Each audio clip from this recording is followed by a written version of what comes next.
think we're up. Yeah, we're up. Yo ho ho! What's going on, guys? This is Grim Reaper bringing you the next session of the weekly roundup. As promised, I'm going to try to get these to you weekly. It's the end of the week, so we're going to be covering the events that happened throughout.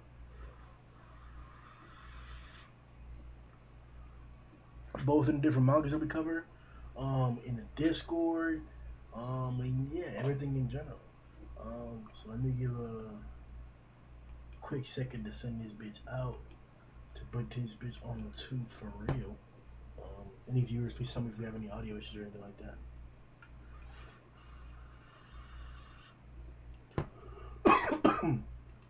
While we get ready to start this up. Remember too, if you guys want to support what we're doing, check out the Patreon. That's where we can fucking get all our support to move forward, to get bigger shit done. Alright, 2 more seconds.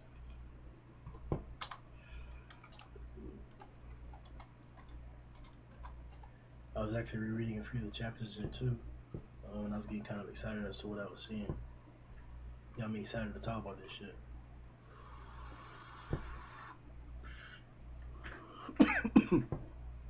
Alright, so let's get it started.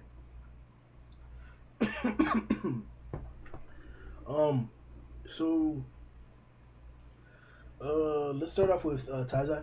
So, Tazai was getting off, or is getting to a better portion in the story, or in the fight so far. I'm liking the dynamic, especially after, like, rereading the last chapter. I'm not as emotionally charged as I was whenever, you're reading it for the first time to see what you like or not gonna like about the chapter or whatever. But regardless of that, I liked the combo that was going on. Like I said, I was rereading it and like it seemed more fluid in the second read. So like, you had Escort sitting there going up front, taking off on him, and then the Demon King, doing some pretty destructive shit. Like a good portion of the lake was shot up on the blast that he did. And then he attacked. Then he did like this like swirly shit in the water. So we're seeing his control is escalating to a point that's like it's growing. It's definitely growing. I'm not saying that we're seeing like fucking Purgatory Demon King right now, but like we're definitely seeing some improved dynamics from him, which is one of the things we've been asking for a long ass fucking time. So with that pulling out, then we see King came through and shit with the Chastity Foe protecting the girls and shit, because pretty much everybody got fucked up for a second by the DK, and then Merlin was able to escape, but the rest of them like got influenced by it, and then King had to save Elizabeth from the attack from the Demon King. It looked like he did like this badass fucking combo, like he was twisting up the water, and then I don't think it was a DC today, but we haven't gotten a lot of named magical attacks from this guy. He's been doing a lot of different shit. I can't assume that like everything that he's done is just utility that doesn't need a name or whatever, but a lot of times in anime, and I'm not sure about in manga, but once you get to like to the final fights, like Naruto versus Sasuke, for example, they don't really like do the whole like saying the name of the attack or whatever, or explain whatever the fuck it does, because you should know at this point. And if it's a new attack, it's kind of like really just dynamic, or like an improved version of something you've already seen, just so that you're not lost in the battle sequence, but you're also like not slowed down by trying to figure out what the fuck is going on. So I'm guessing that's what's going on with the DK, and I'm liking it. I've always said that I love the fluidity of fights, and not saying the names of attacks is a perfect way to decrease the amount of time you're spending on that shit. It seems delayed sometimes. And then Meliodas came in with a full counter, coming back from the mental verse, the state of Zeldris' mind, which is kind of chaotic right now. And he's back into the combo. So I was really excited the previous chapter because we were getting the Escanor, King, Bond, a trio fighting out there, and I wasn't really expecting or wanting Diane to come in, but it looks like she's gonna do something, and we'll address it in a second. But I was hoping that combo was gonna get some actual like battle time on screen, like where it was like 3 different niggas out there and shit like that. Escanor out there getting bodied or whatever, and then fucking coming out of nowhere, you got fucking You got a fucking Bond with his fucking terror shoes or whatever and shit, and you got King fighting a nigga from far away. Each of them getting like an instance where they're almost gonna get hit by a devastating attack, and then fending it off or something like that. That's what I would want to see. Even though we've argued several times whether should any of them be able to deal with anything the DK does, it seems like they are going to be capable to fight, and I would expect that of them. Um, it's still kind of confusing right now. In retrospect, I feel like we'll probably have different thoughts in a reread when it's completed. We'll probably have a different viewpoint, but I'm not sure if I'm supposed to believe that like this DK is stronger than he's ever been, or like what level of strength he has, or what it is comparable to the other primes that we've seen, because he is in a new body or whatever, and like he was mentioning like accolades comparable to his youth, and by normal instances, a comparison to your youth would be your prime. So I'm assuming that Nakaba was referring to like, the Demon King being in a state similar to his prime, or having feats that remind him of his prime, to be a superior state than what he was before. But that's all speculation that like I said, in rereads we'll be able to comment more so, seeing the entire picture in hindsight. So I'm excited to see more dynamics like that of the trio, and now Meliodas going in there hand in hand with the DK, doing badass new attacks and shit like that. The chapter felt kind of short, um, in the reread, and it may be just because I was rereading it, or because I had reread One Punch before that. But it felt kind of quick, like the whole quick battle dynamic or whatever. So I'm anticipating either more dialogue next chapter because this one had very little of it, or some more battle instance, which I'll be fucking I would love to see that shit. Man. Like, that's what I'm here for, man. Um, Aesthetically, the DK doesn't seem to be transforming anymore. He also doesn't seem to be like he's gonna change. So like I'll get over this shit. It's not like he looks fucking horrible. It's really not appealing whatsoever, like at all. But I can deal You with it. don't like that gothic look, do you, Grim? That shit's fucking ugly, bro. It's fucking ugly, man. Yeah, I gotta say right now that I have not been a fan of the new gothic look. I mean, does it look better than some designs we've seen? Yes, but as I've always said, like Brandon Lee wants his crow makeup back, man, because it just doesn't look good. Like this is not the epitome of the Taizai verse that we wanted to see for our final villain. Assuming this is the final villain, this is not the look of a final villain. Definitely agree, bro. Hell yeah. But it is what we have here, so we got to deal with it for a little while, or indefinitely, it seems. Um, Hmm. let me finish up, and then I'll let you give your thoughts on the entire chapter two, and then we can keep moving with the other subjects. Um, I think the only other point about it was the Diane portion. I'm not, like I said before. A lot of the things that I'm saying right now are gonna be like reevaluated in hindsight, but having Diane come in out of nowhere, um, just that phrase itself says it, coming in out of nowhere. Like I wasn't expecting her. It didn't seem like she was gonna be needed in the fight, or that she was even gonna be relevant in the confrontation. But Nakaba has implemented her. I don't want to say that what the fuck is she here for? She's just gonna like do nothing, because it's a group battle. Nobody's really gonna get like individually busts, just like they said and shit. Um, a shout out to Joseph. It was good, bro. Flashy over atomic. Nah, just joking. Keep it up, Grim. You're a piece of fucking shit, bro. Thanks for the donation, puppy. But you're a fucking piece of shit, dog. um. So yeah, she's into the situation, and it looks like Mother Catastrophe, or excuse me, Mother Creation is what she's doing. Unimproved or something related to Mother Catastrophe, as we saw before, one of her most devastating and impressive attacks since the beginning of the series. So I'm anticipating some pretty badass looking shit, some powerful shit. I was even talking to my nigga Griever in the chat earlier about whether she could be called like above dragon or whatever, um, depending on what she Hmm. does next Yeah, chapter. yeah, yeah. Yeah, yeah. So we'll Well, see how I that. mean, she could be she could be considered that. As I said, the Taizai verse, even though we're all sitting here kind of, I won't say bashing, but let's just call it that, man. Like we're kind of bashing on a lot of the characters and what they're doing right now, but it doesn't mean that the Taizai verse is any way weak. All the sins have shown, like I would argue that all the sins are dragon level. if and some of them probably Dragon Plus or whatever they call that by One Punch Man standards. Would you agree with that, Grim? 100%.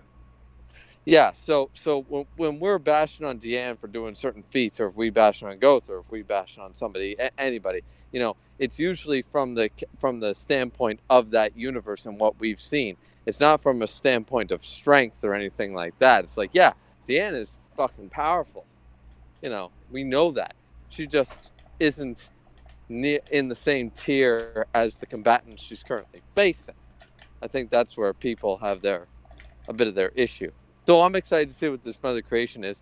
Well, honestly, Grim, when I first saw the chapter and we first saw the Dance of Dolor, I thought that, okay, well, what's the Dance of Dolor really gonna do? Like, she gonna do that infinitely? Demon King's not gonna stop her. She's gonna go to power level 1,000,000, like Frieza shit, and like all of a sudden Tian's gonna be stronger than all the Sins. Like, no, there's got to be some limit on that. So then my theory was, and I don't know yet, but my theory is that the Dance of Dolor was going to be used in a like pass it on to like Bon King and Escanor. Like she was going to be able to use the Dance of Dolor somehow at its second level and actually raise the power level like a support version to boost the power level of the other characters. And I thought, okay, I would accept that. The end would be good, That would be within the realm of possibilities, blah blah blah. So I'm not super hyped about this Mother Creation. I'm not 100% like what it's gonna do. But as I said in my review, if anything actually happens with the Mother Creation, like that it actually does. Like if it stalls the Demon King, I think from what we've seen, that's fine. But from what we've seen of the Demon King, because he's just a bitch.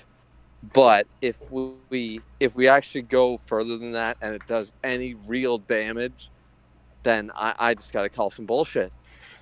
Because she didn't do this Mother Creation against Demon King Meliodas. She didn't do this shit against the Sinner. And like where's this power all of a sudden coming from? So if this is her ultimate giant trait move and it does any real damage to the Demon King, I'm just gonna sit back and it'll be another WTF on this arc and this battle sort of idea. Because then it'll be a retcon of, well, why didn't she use this before? Now, once again, we only know up to this chapter. We don't know what Mother Creation is going to do, and it could just stall the Demon King, imprison him. I'm assuming some great, like, cataclysm, like some volcano shit. Like, she opens up basically, like, the core of the and You're cutting out, bro. Let me change server regions real fast. We going from the U.S. East to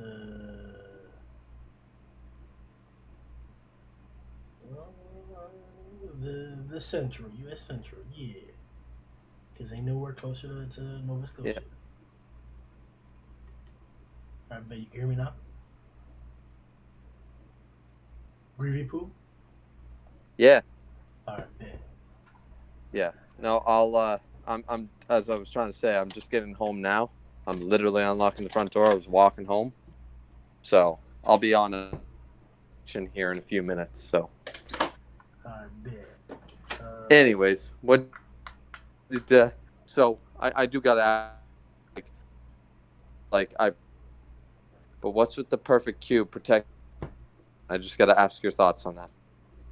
Re- re- re- uh, repeat that one more time because you're cutting out. What's with the perfect cube? What? Oh yeah, the can you hear me, dude? Yep.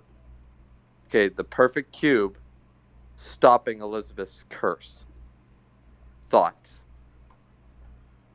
Because like I said, man, it's been sparse for a while. So like, elaborate exactly on what the dialogue was.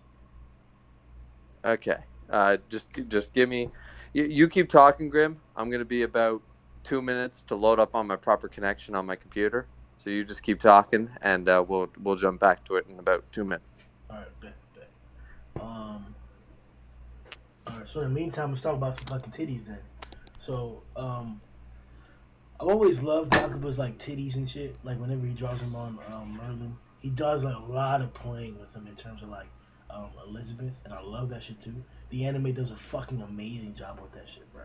Like My nigga, when I talk about like, I even saw a video the other day. I forgot what channel it was. Some of the larger channels that does like cutesy entry level anime stuff. They were covering Seven Deadly Sins, um, and they're like riskiest anime that you can't watch, or whatever, or like you can't not safe for work anime, shit like that.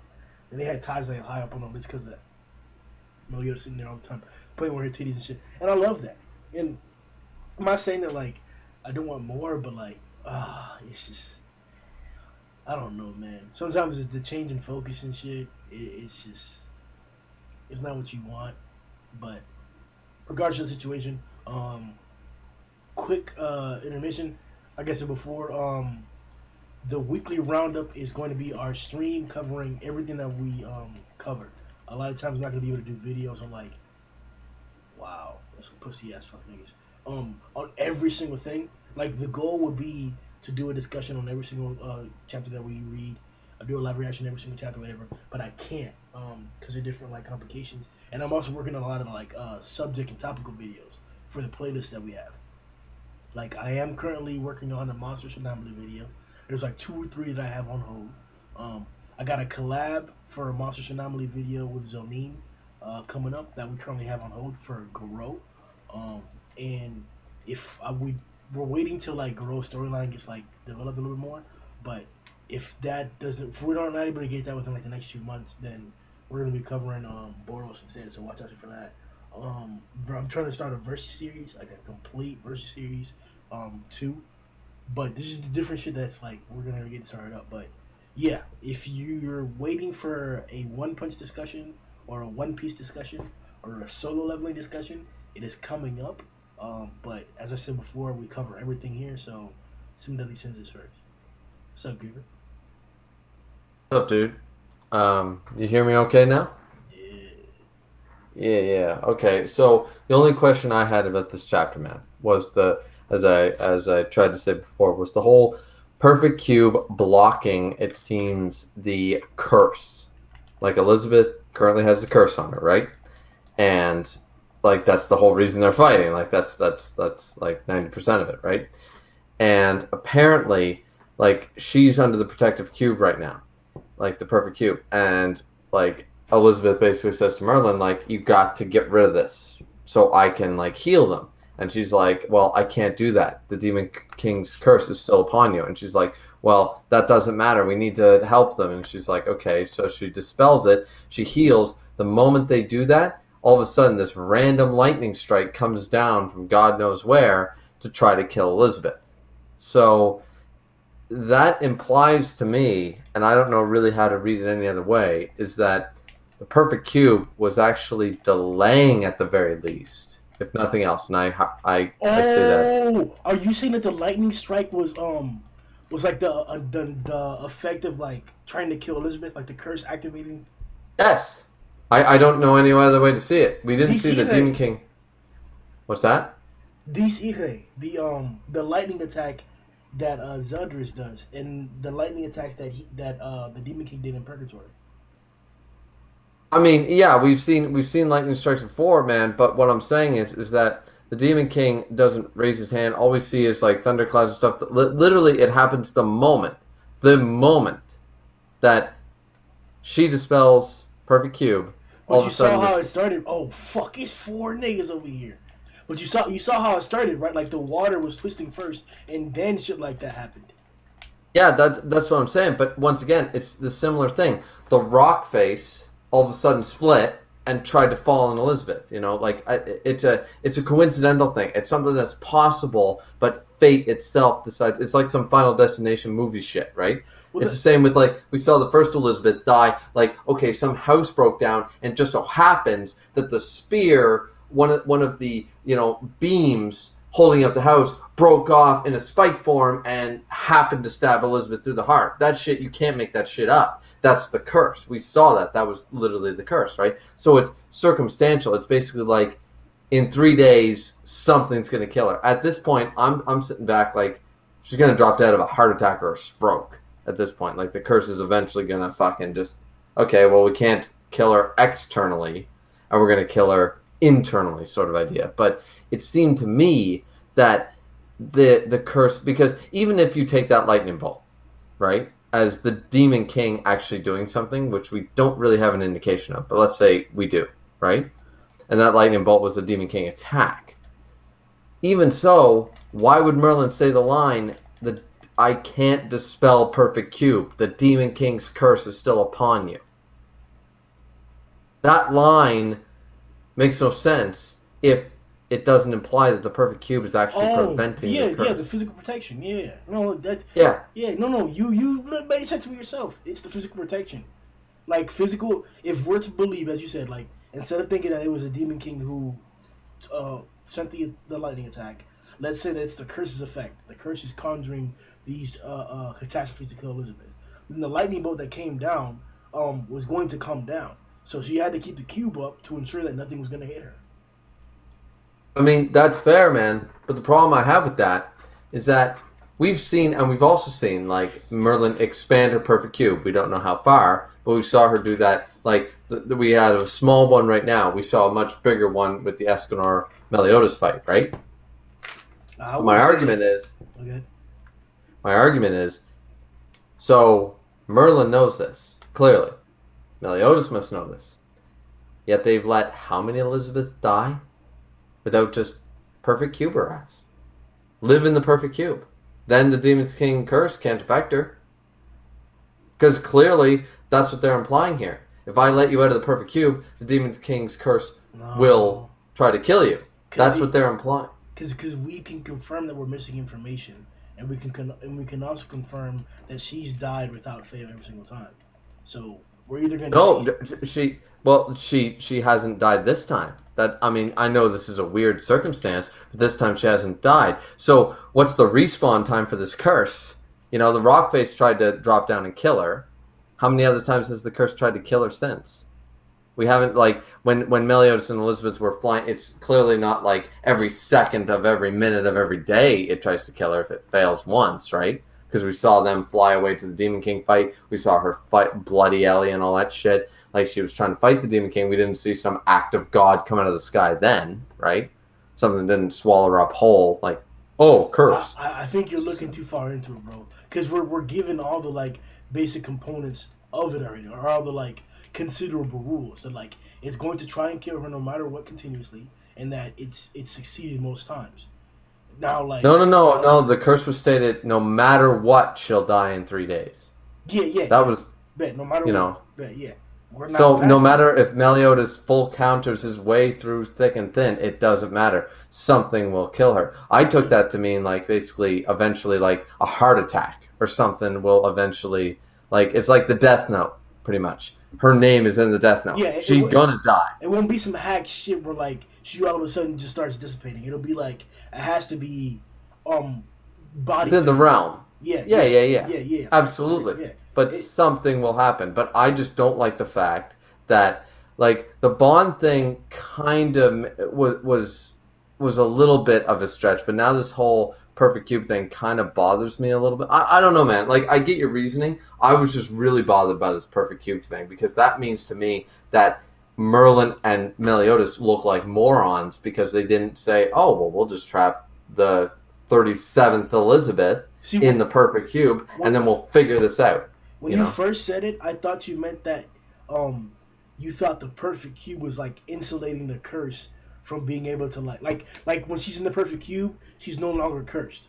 But, like, when she comes out, no. Okay. She's cursed. It's that the perfect cube is protecting her from the external, the fate, the destiny, then the acts of God from killing her. Because as all we've seen so far, I mean, correct me if I'm wrong, Grim, but all we've seen so far, we saw the barbarian Elizabeth killed by an act of God, pretty much. Oh, a house randomly fell down and the stake skewered her. And then we saw a rock face randomly broke apart and landed on her. And then now we've seen a lightning bolt just happened to come out of the sky directed at Elizabeth, So it's acts of God seeming to, like, the world, basically the curses acts of God against her, pretty much, to try to kill her.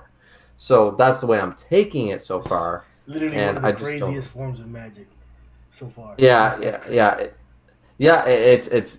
It's more nutty than peanut butter, man. But at the end of the day, I don't like the fact that the perfect cube seems to manage to delay it, because to me it just makes Merlin and Meliodas seem more incompetent from the past, because now we're on Elizabeth 107, 108, and it's like, you don't think that Merlin and Meliodas, with this perfect cube thing that seems to block this shit out, would have figured some other way? Like, you don't think they would have perfect cubed her ass and be like, sorry, we're going to do some Sleeping Beauty, eternal slumber. You have to survive in the perfect cube, but at least you'll be safe for now until we can figure this shit out. Like, it just makes them look so incompetent to me right now.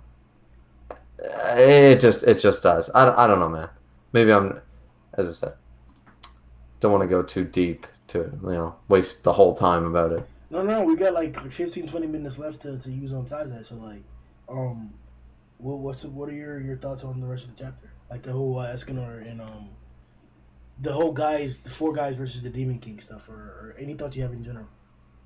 Oh, I like that. I really do, because I think you and I were talking about it in the chat before. I think both Bond, King, Meliodas, and Escanor are all worthy right now. From what we've seen from the Demon King currently, I think this is fair. And as I said before, the whole Escanor thing, that's a big problem with a lot of people. But I found a way to almost justify it, because as I said to you, I think it was like, it's all the goddesses saying what Escanor can and can't do. Not by feats, not by things we've seen in manga panels. It's by dialogue from other characters, not from Escanor, not from the Demon King, and not from, feats alone. There's no reason actually to believe. Male says he can't fight the Demon King. That doesn't mean that he can't. It means he's saying he won't. He doesn't think he can.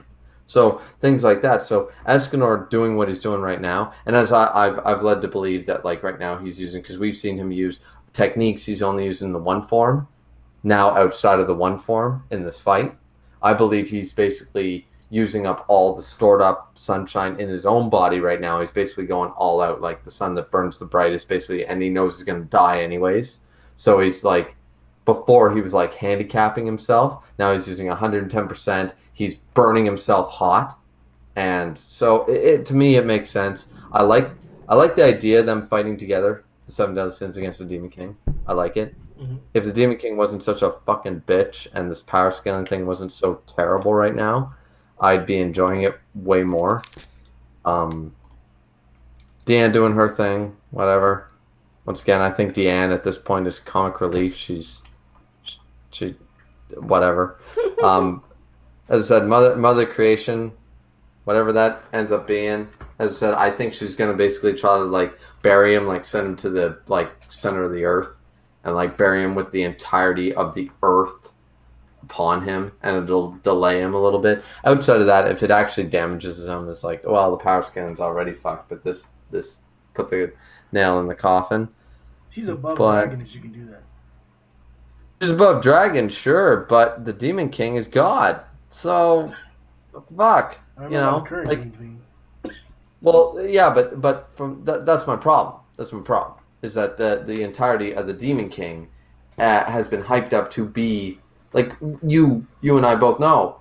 Demon King's presence right now is literally tearing the earth apart, piece by piece, with natural disasters. His presence. So what the fuck is a dragon level threat gonna do to someone who's tearing apart the planet? That makes no sense, power scaling wise. That's why a lot of people have problems right now. It's why I have a problem right now with the inconsistencies. It's not really the characters. It's not Bond. It's not Escanor. It's not Deanne. It's not King. It's not the main characters. The inconsistencies lie with the actual villains. The villains are the ones who have the power scaling issue. The characters seem to be doing what they've always done. They're powered up. They're fine. They're doing what they've always been able to do. We didn't all of a sudden see Meliodas cut a mountain, now cut a planet with no explanation. No, but we are seeing the Demon King being hyped up to basically be able to cut a planet and then get his ass kicked by people that can only cut a mountain.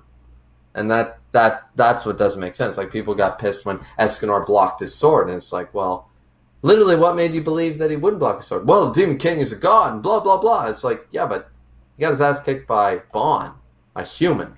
An impressive human, but a human. He still went toe-to-toe. Why did you think the one who's got literally a grace on his side couldn't do that? Like, it just doesn't make sense, That's the problem. The dialogue and the power scale and everything hasn't matched up. But I'm excited to see what this Mother Creation thing is.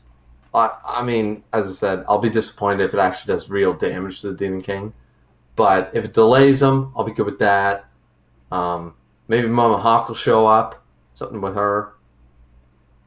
You know. What's up, Morgan? But yeah. Hello. What's going on? Got up on Taza, right? No, I don't even read it. Oh, no. Nah. That's all I was asking. Oh, no. This is our weekly roundup. We're covering all 4 of the manga we read. We just finished it up on Taza, though, so I know you read the next one. So Solo. You already know. Yes. So it was Hey, it was a good chapter. Bear with us, Griever, or hop in too, babe, if you need to. But we gonna hop on One Piece right after this. For hop on. You still read One Piece? Stop. After you kept calling it trash, you still read it, Graham? Trash sometimes, you know. Okay, wait. Marty. You read One Piece, right? Yeah, I'm a One Piece stan. Oh, there we go. Now we got some credibility up in here because that's what I'm saying. Grim fucking here talking shit about the Wano arc since day 1, and I'm sitting back like... I did a video about the Act 2 review. Yeah. Act 2 on the reread was heat. Mm-hmm. I'm talking about 9 out of 10, maybe. I said on my video 8.5, but it might be a 9. Wano has been such hype, man. It's been so good. I don't know why people are bitching. Man, it was great. I don't care what Grim said. Grim over here hyped about somebody being not wearing a shirt. He can't be hyped about Wano. Wait, who not wearing a shirt? To any character in One Punch Man who not wearing a shirt. So I got a question though. Are we did Taizai, Grim. Are we doing One Punch Man first, or are we doing One Piece? Oh, we're doing solo leveling right now. Oh, I got no ball in that cart, so you guys go ahead. Solo will be quick. It was a great hype chapter. Him actually going against the Demon King, and when his powers came out, he got the same exact as him. Well, I don't know. It's not necromancy, but he could summon his warriors. Which is fucking... My nigga, do you want, like... Alright. Okay, so, like, I don't know if you've noticed this, but it seems like we've been hopping through a bunch of shit. Not just the levels recently, but it really wasn't that long ago when we were coming out of that fucking, that special gate, that red gate, when we met, S-class dude. The S-rank. No. The fucking, the ice elf. Yeah. Yeah, that's when we first met fucking the wolf S-rank and shit like that, and we were getting acquainted with the S-rank level. We skipped that level. We've skipped S-rank. Like, we're at the point where Idris right now is already S-rank, and we still have not seen a high-level fight that's S-rank supposedly. Now, if you remember the bosses of the gates, of some of the gates, like Vulcan, Cargillin, the elf, and I want to say maybe one more, the Cerberus as well. Those are all S-class monsters. Their gates were varied or whatever, but they were S-class monsters. In at least in the context of what was said when they were getting revealed and shit, their powers for and shit. So we've technically quote unquote seen what the S level fighter is, but we're just seeing some. Like, we don't really know what the rest of the world considers S-class or the standard of S-class because we're just seeing some. And now he's at this new level. So I'm not sure if this is like a narrative issue or if like he's gonna like, or if the author's gonna like show us the S-class in a different way, because the setup for this next arc is fucking crazy. And the way that he's like sprinkling in the setup for this shit as we're literally here doing with this shit, like I'm loving it. Like we're literally talking about, we're meeting 2 niggas that are of the level right above us that we don't even know if Sung's there yet, but it seems like he might even be at that level already. So we're already past the previous power scaling shit, and these niggas seem crazy as fuck. I really wouldn't be surprised. I'd hate it though if we get to the point where we're already stronger than these nation level niggas without even seeing what they can fucking do.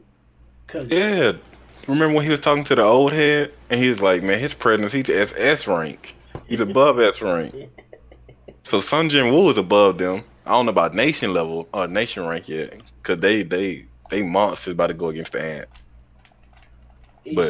We'll see. Yeah, exactly, bro. Like I'm the next arc, bro. The Juju Raid arc, it seems, or what it might be called or whatever, seems like it's about to be fucking godly. The layout that I'm thinking about it is gonna be fucking just like they said.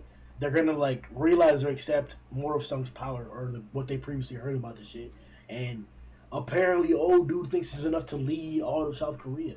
So if it's really the case, Sung has like 9 or 8 more niggas that are about as strong as fucking Idris, and they may have different abilities that are useful. And that one bitch seems like she's fucking apparently, according to these niggas, she's several times stronger than the rest of these niggas. So Oh yeah. yeah, Didn't they say she was stronger than the glasses dude? yeah, the ultimate soldier niggas they call him. Yeah. Yeah, no, they said she was like several leagues, like 1 or 2 leagues stronger than that nigga, man. So I'm like, Yeah. damn, bro, like the way they presented it, it seemed like that nigga was the strongest one. But That's what I thought too. yeah, and I low key whenever we first met the two S rank niggas, I was thinking like, oh, there's gonna be some shit where like these two niggas are gonna be the rivals of Sung for a minute, like they're gonna be like just having feats and shit next to him or whatever. But like, nah, they didn't show up. That wasn't the case. Like the Wolf nigga and the Ultimate Soldier nigga seem like they're just fucking gonna be like the subordinates of Sung and shit, man. Like just Yeah. They underneath them. exactly, yeah. Do So you feel like he's progressing too fast? Way too fast? way too fast, man. If he's already above the nation rankers, like god dang. Cause my nigga, like bro, like the way I'm looking at it right now, like there's not one nigga or one monster that's fighting Cargilla.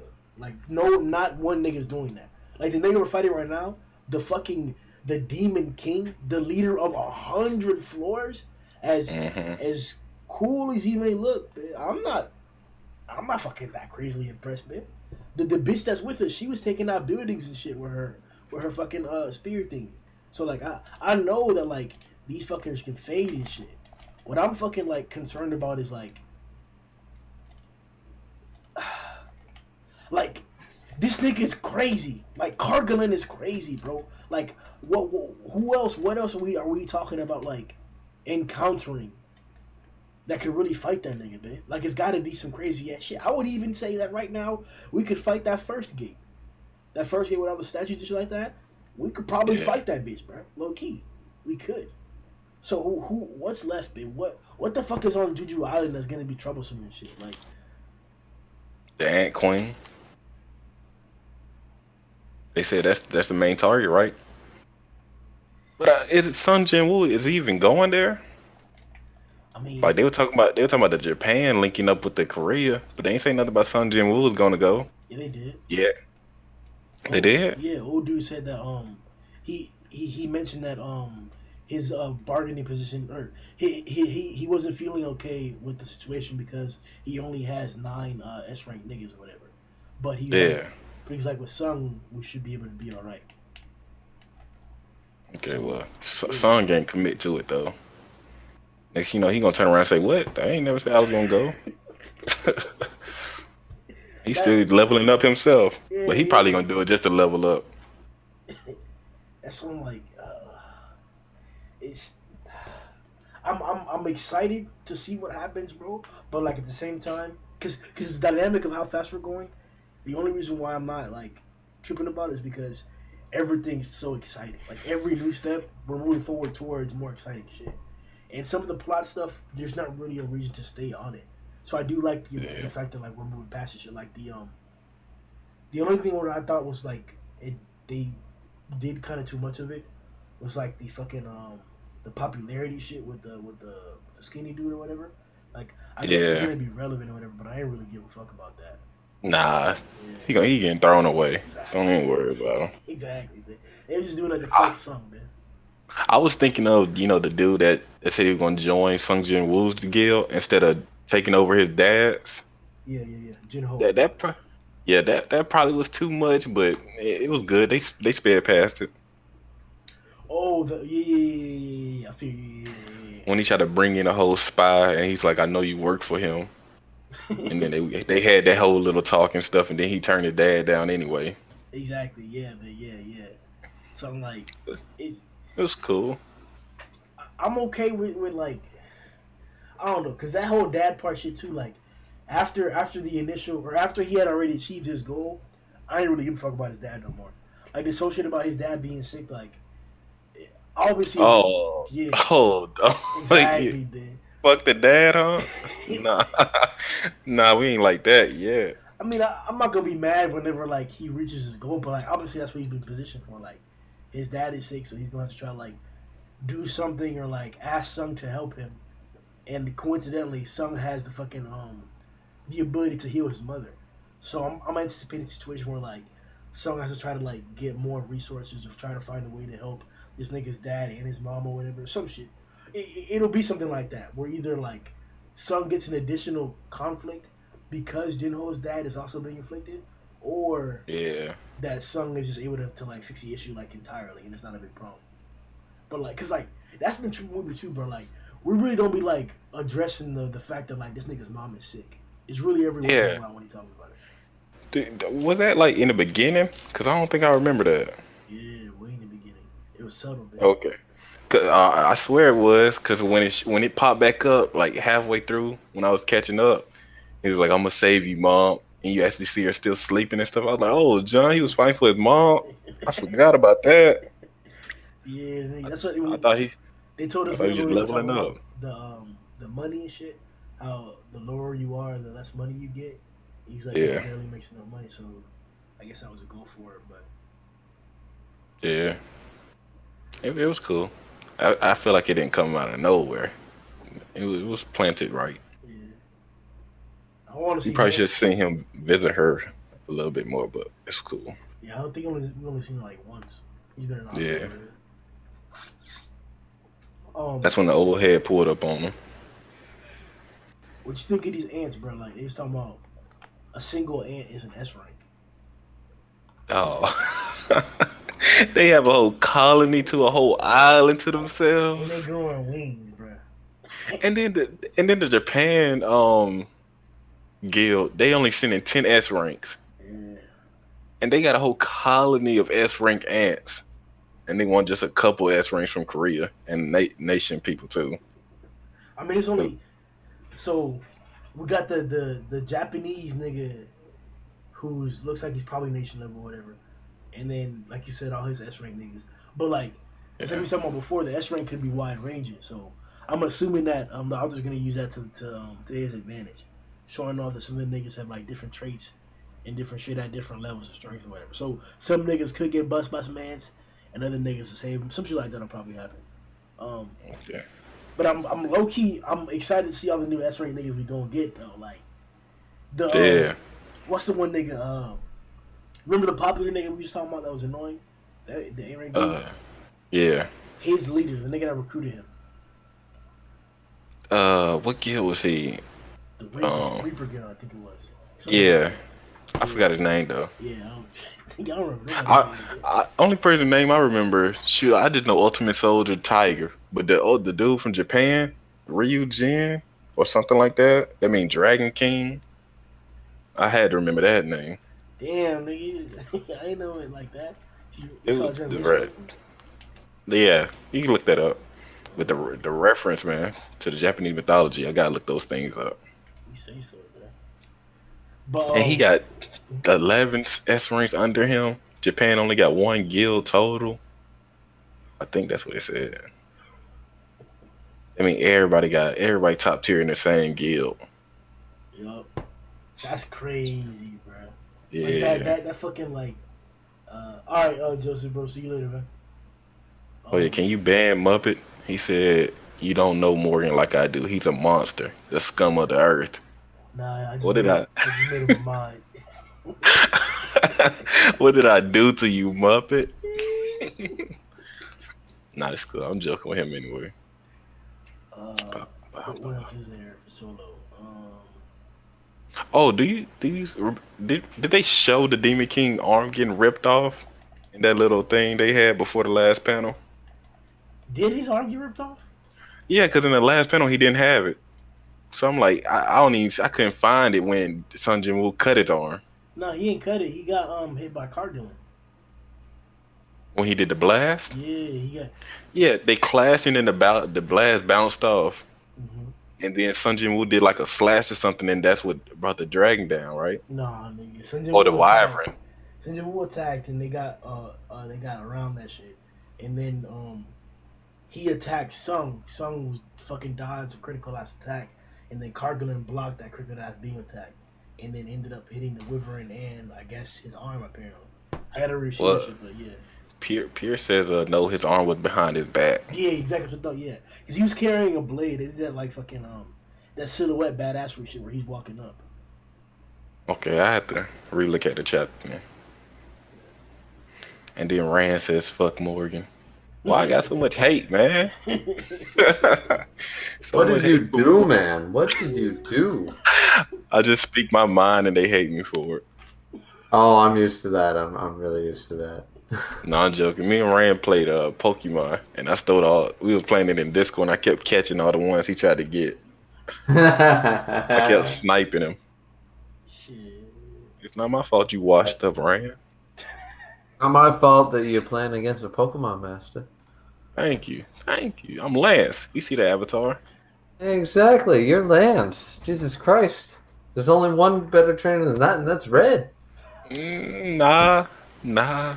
You're like, nah, fuck Red, fuck Blue, fuck Green, fuck all them. When I had Red as my avatar when I first started playing it in Discord, then I changed it to Lance, and then somebody else picked Red, and he caught a Mewtwo and trained it all the way up to level 100, and was like, I'm about to retire and all that. He was actually playing the role of Red.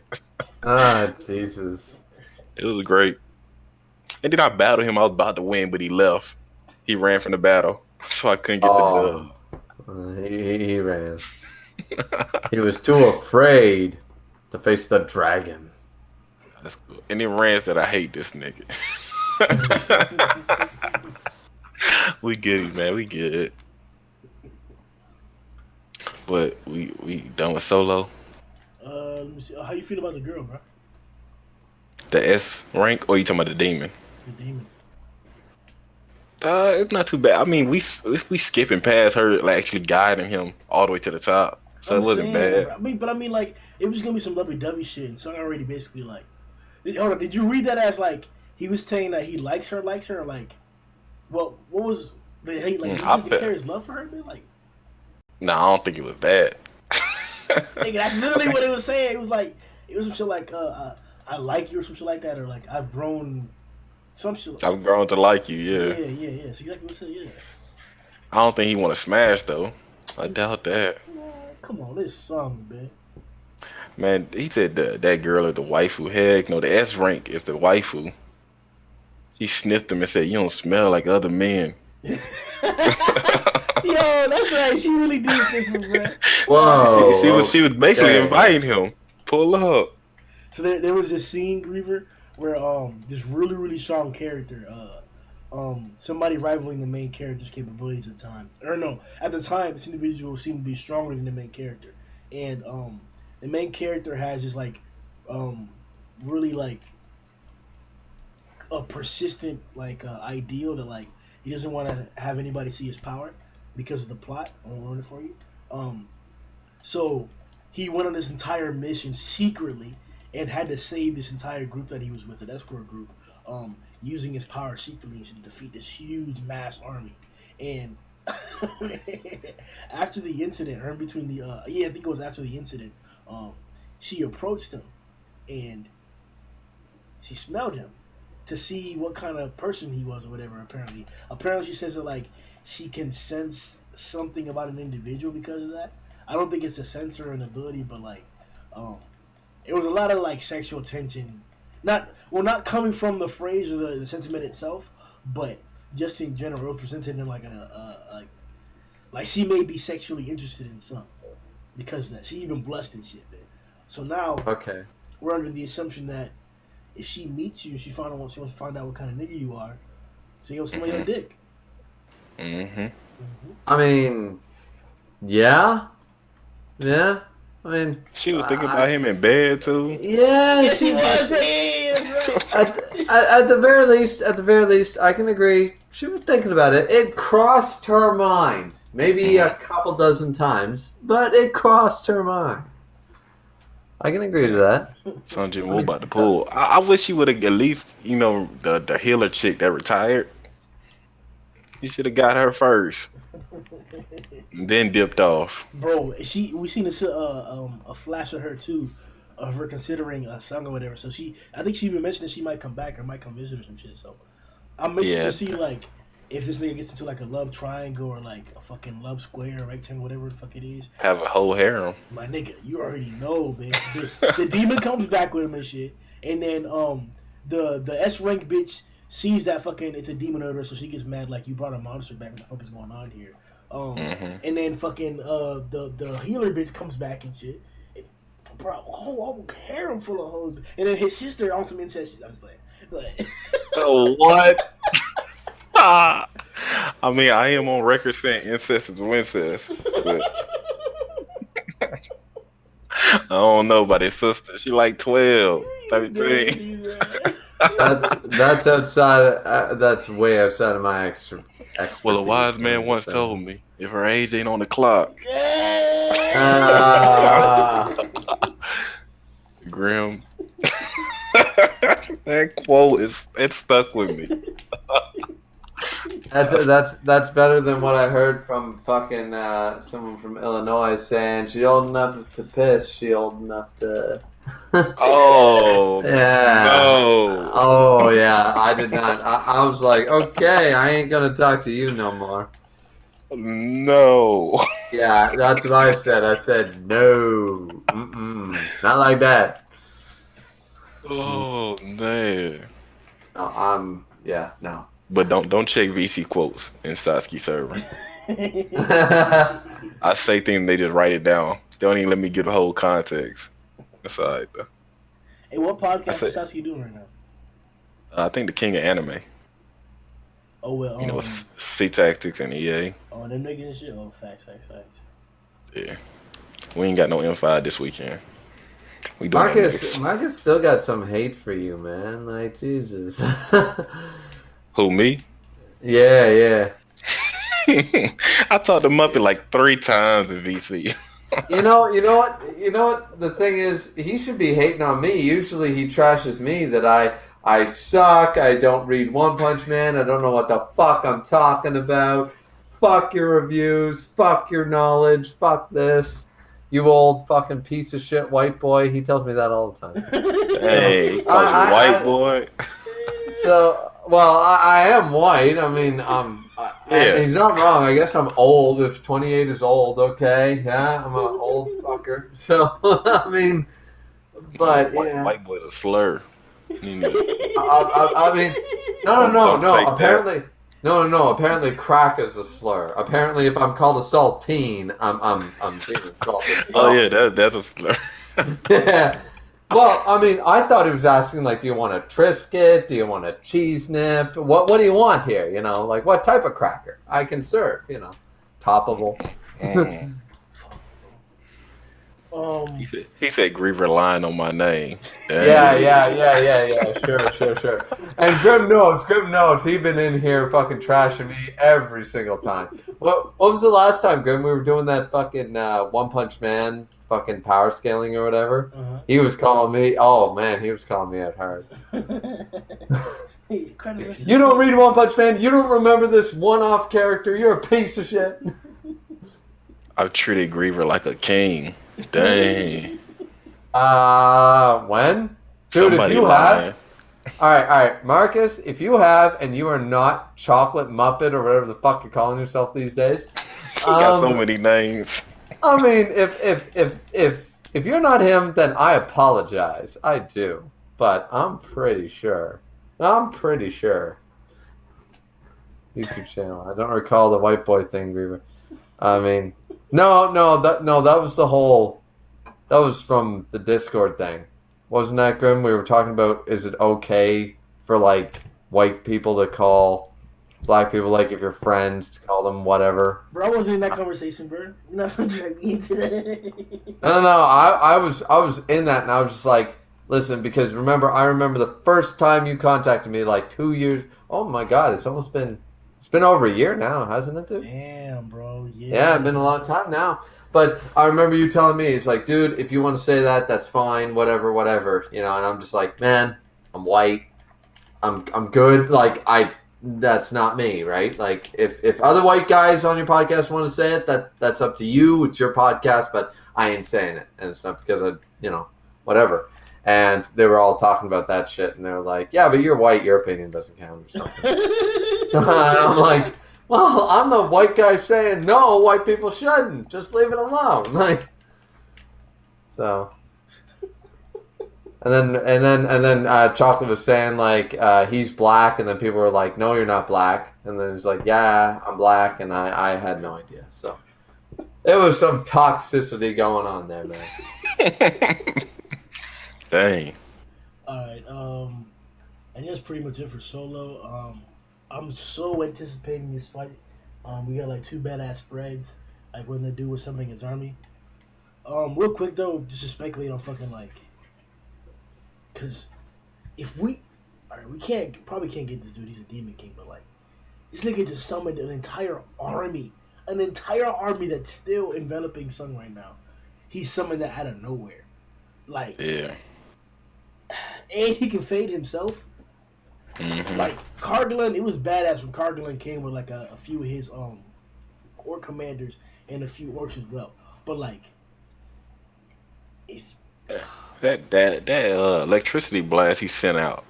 nigga, That was overpowering. He had a magic buff and it was still clashing with it. exactly, bro. He had the whole orb with it, a whole orb out, man. Yeah. Like that shit. I just need to quickly interject and say if I am wrong, it might have been Yeet, and I literally confuse that all the time because people keep changing their fucking names. If that was Yeet, I do apologize to Marcus because me and Marcus get into it a lot about Yeet. Taizai. Yeah, me and Marcus get into it on Taizai a lot. We do. We get into it a lot. So I thought it was Marcus, and I might be. So on air, I'm going to say Marcus. I do apologize. That was probably Yeet. So I will correct myself. I am sorry about that. That was Yeet. That part of it, anyways. No, I do not have an agenda against you. Jesus fucking Christ. You slander me in my own fucking stream. Shut the fuck up. Y'all heard him say sorry? Yeah, I said sorry. Don't pretend like you never fucking slandered me in a stream, man. Don't pretend like you never fucking called me out in the Discord or on the stream. Don't pretend. Come on. Own up that you've done that. And I'm saying I'm sorry. That was Yeet. Yeah. Anyways, what are we on to now? Anyways, right. Solo leveling. Yeah. Let's start off with One Piece now. Go ahead, guys. Let you guys lead the way. Morgan, what do you thinking, dude? We just talking last chapter, right? No, last 3. Yeah. Last 3? Yeah. Holy shit, that's a lot to cover, man. Hold on. I wrote it down somewhere. Hold on. We can talk about the last tree that happened. Hey, okay. Oh, we saw Hawkins take a massive L. Oh shit! Hold on. I gotta complain about that shit. Chapter was 0 out of 10 because he off screen that shit. Stupid. Another complaint, nothing new. Piece of fucking shit. You trash ass author. You useless fuck. That's why I only watch the anime. You piece of shit. I only been off screening since All Along Part. Y'all wasn't complaining then. Get off screen his dick in his mouth. Off screen that. You want him to off screen that? Yeah, facts. Nah, it's probably recorded. Saw that shit. Yeah, you probably show that. Y'all love One Piece, huh? Watch this. Honestly, man, it was great. The last 3 chapters. We learned about the Apu betrayal that Perry hypes up so much, saying Apu's the GOAT. Then the numbers revealed, just the silhouettes though. You know how Oda do. He only shows silhouettes now. We didn't get any information about them before, right? What, the numbers? Yeah. I don't think so. But you could tell the theme of Kaido's crew. King, Queen, Jack. X Drake is 10. Then numbers. Of course. Dofi the Joker. All that. I don't know. They probably gonna have some goofy designs when they finally revealed. But the silhouettes were heat. You remember those big ass monsters we saw in the Sea of Thriller Bark? Yeah, that still ain't been revealed. They too big to be the numbers now. Facts. They were too much. They were standing on the water too. Weren't these numbers like they were kind of big though, right? Yeah, but those things were too much of a beast. We And their talking eyes are. They didn't even look like they had forms. They were just tall and in the air. Yeah, Red of course. eyes. But like, they're definitely sentient, so they're most likely niggas that turn into beasts like that. But like, do you think it's like that like these things are like fuck, what the fuck I was about to say? What, drunks? They're obviously big ass dinosaurs, right? Oh, probably. Or no, well, Onis. With horns and trolls and ogres like that. Do you mean like horrors or not? No, well, just like how Kaido got horns on his head, like that. Like Ors. Yeah. Ors could be, yeah, like Ors and Ors Junior could be part of it, yeah. Yeah, Onis and stuff. They are going to Onigashima, and that's the Demon Island. Yeah, exactly. But my question is, why is nobody talking about Onimaru, which is literally the best boy, should be the mascot that we're, like, forget Chopper. We got the mascot right here. We got a fucking Firefox. Why the fuck aren't we talking about that? He is best boy. As the #1 Chopper hater, I can agree with you. I mean, don't get me wrong. Chopper die off. I mean, I don't mind Chopper. Chopper doesn't. I'm yay or nay on him. It doesn't affect me. But that Onimaru, man, in one chapter, Oda made me love that goddamn fox, and I want that fox back. I don't give a fuck if we see any other fights for the rest of the Wano arc. Just give me a backstory on Onimaru. Just going on his day-to-day. Give me some Fox and the Hound Disney bullshit with Onimaru. I will be a happy motherfucker. That's all I'm saying. That's too much. No, man. No, dude, I love my puppies, and that fox might as well be a pup. I'm good with that. I'm good with loving my animals. Yeah, replace him with a Chopper. I'm cool with that still. Yeah. Yeah, man. And he can fight. I mean, clearly he took on the persona Gyukimaru, the man of 7 swords. He fought Zoro and didn't die, so clearly he's strong. Yeah. I mean, Zoro wasn't about to wash him, but I mean, yeah. Don't get me wrong. Yeah. Still, Hey, how you feel about the Big Mom and Kaido team up? Reaver? My nigga, what the fuck are they fucking like? They fucked. No. They were shaking the whole island. No. Here's what the community is saying, and I agree. Oda knows. Oda knows that that's been a thing for a long time in the community. So he's playing us, man. Like, he's leaving it purposely ambiguous to lead us on and be like, like, that's literally, like, he knows. You can't tell me that Oda doesn't go on and find out what's the most popular theory, and he's like, oh, I'll either, like, lead them in this direction, or, oh, I'll fuck with their expectations. I would do it if I was a mangaka. That's what I fucking am, dude. He's still teasing that whole Katakuri being Kaido's kid. Yeah, exactly. What do you mean teasing that? Yeah, I thought that was some bullshit that niggas made up. What was the hint for that? The fact that Oven and him look similar. Yeah, they're triplets. And then Oven got the same beard and the same facial structure as Kaido. And then Daifuku looks similar to Oven, and Katakuri's a fucking boss. I mean, no, he's not, but yeah, something like that. I mean, like, it just doesn't make sense. Like, where did the father of these triplets come from?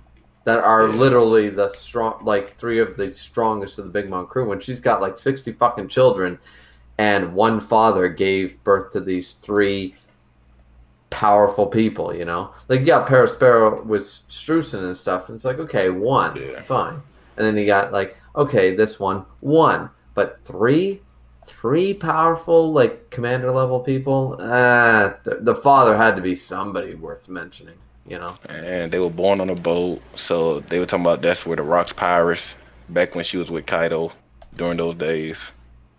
Yeah. It's just some things we still got to confirm.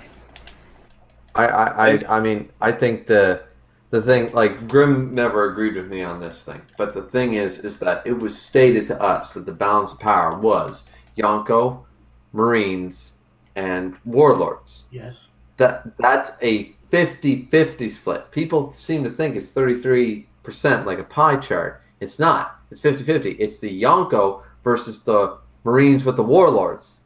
Marines and Warlords work together. That's a 50. That's half the battle. And it's also And the other half is the Yonko. First, he also said the Warlords will never work together.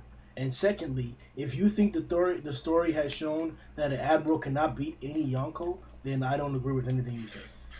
Well, I do think any Yonko can beat any admiral. I do believe that. I mean, Blackbeard being the exception. No, that's not what I said. But no, Blackbeard got to count. I said any admiral can beat any Yonko. I don't believe, like 1v1. Any admiral can beat any Yonko. No, I don't agree with that. Okay. I don't. Shanks. Well, I mean, we don't know nothing about Green Bull. I think that's fucking ridiculous. Yeah. I mean, I don't believe that. Then why would you take? And I know what Grimm's response is going to be. Whitebeard doesn't count as a Yonko. He's above a Yonko. That's why they had everybody at Marine for it. I just don't see it. We can use the strongest man in the world with the title above Yonko. Every single admiral fought him 1v1 and it was not phased, aside from Akainu. And even he got right back up after having an entire island smashed on that bitch ass nigga. So, like I said, I can get more pictures of that Oda drew of admirals doing crazy things than I can of Yonkos. So I think that it's creditless, completely creditless to say that Yonkos can beat admirals in general. Well, all right. I mean, that's fair, dude. That's fair. That's your opinion. I disagree with it. It's all good. But I will say right now, I'm still going to take this win. That when people kept saying fucking Walkins, I say Lawkins with an L-A-W because Lawkins, everyone fucking tell me fucking Hawkins is better than Zoro. Hawkins is the best. Hawkins beat My nigga, Hawkins just fought Law and fucked him in the ass, man. Hawkins got his shit kicked. Hawkins lost to a dude in his jail cell. Like, dude, shit happens, bro. Hawkins is trash. Hawkins is no good. Hawkins, people keep hyping up Hawkins like he's anything good. No, he's not. He's just, no, don't get me wrong. He's probably one of the smartest supernovas. He probably is. And beyond that, he's probably one of the smartest characters. I can agree with that 100%. But because he's tactful, he knows how to play the field. He knows how to play the game. It doesn't mean he's super strong, guys. My nigga, like, you can't beat Hawkins. It can be debated. Agree with Mike. Out of here, man! I don't want to hear this dumbass crazy. Dude, I don't. Talk shit about Hawkins when you cannot bust that nigga. I can easily talk shit because literally, okay, so he went up against Luffy and Zoro. They literally killed him twice, but he had his fucking cheat code. And that's then not a cheat code. That's Zoro, his power, bitch. Then do you say Luffy has a cheat code when he's rubber? Oh, he's a cheat code. No, but no. Zoro killed him, sliced him in half, and he cheat coded it to the other person. That's not a cheat code. That's his power, bitch.